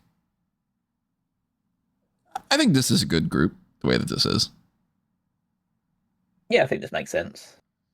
There's some subtle changes you can make, but I don't think anything that's significant enough to warrant a big discussion about. There you go. We already knocked down. You know, everybody tip your hat to, you know, each other and, you know, shake hands, and that was a good quick run through. We do have 3 other ones that we're gonna do. So I don't know if we're gonna do plugs for all these things. It's gonna be separate videos, and then I don't know if I'm gonna like do separate audio only ones of these. I probably will. I don't know. We'll figure it out. But quick plugs at the very least. Make sure that you keep in mind all the Marketplace stuff and the Discord server and all that. And also go to amangotree.com and you'll see all the links for Smart Cut Moment, for Fanboys Anonymous, and for Tony Mango. All my crap is all over there. So if you want to follow me on Letterboxd, or you want to follow me on Instagram, even though I don't do anything on there, for some reason, if you want to, then go ahead, follow me on Facebook, Twitter, whatever it might be over on that front. Obviously, check out Fanboys Anonymous and Smart Cut Moment. Check out what Rob and Callum were up to too. Yep, check me out on Fightful.com, and check me out everywhere on social media at DudeFelice. Follow me on Twitter and Blue Sky at Weekmeister14. Check out the Power Rankings every Saturday over on smartcutmoment.com. And while you're over there, you can also head to the Fantasy League, also at www.fantasyleague.com, to see how our rosters are doing on the road to Crown Jewel. Cool. That is tier list number 1 down. So depending on the order of when you listen to this and when it is even uploaded and all that, keep in mind we have 3 other ones. So AEW men's roster and WWE men's and women's rosters coming up soon. And we will see you there. But for now, this has been another Smart Cut Moment, and we're being counted out.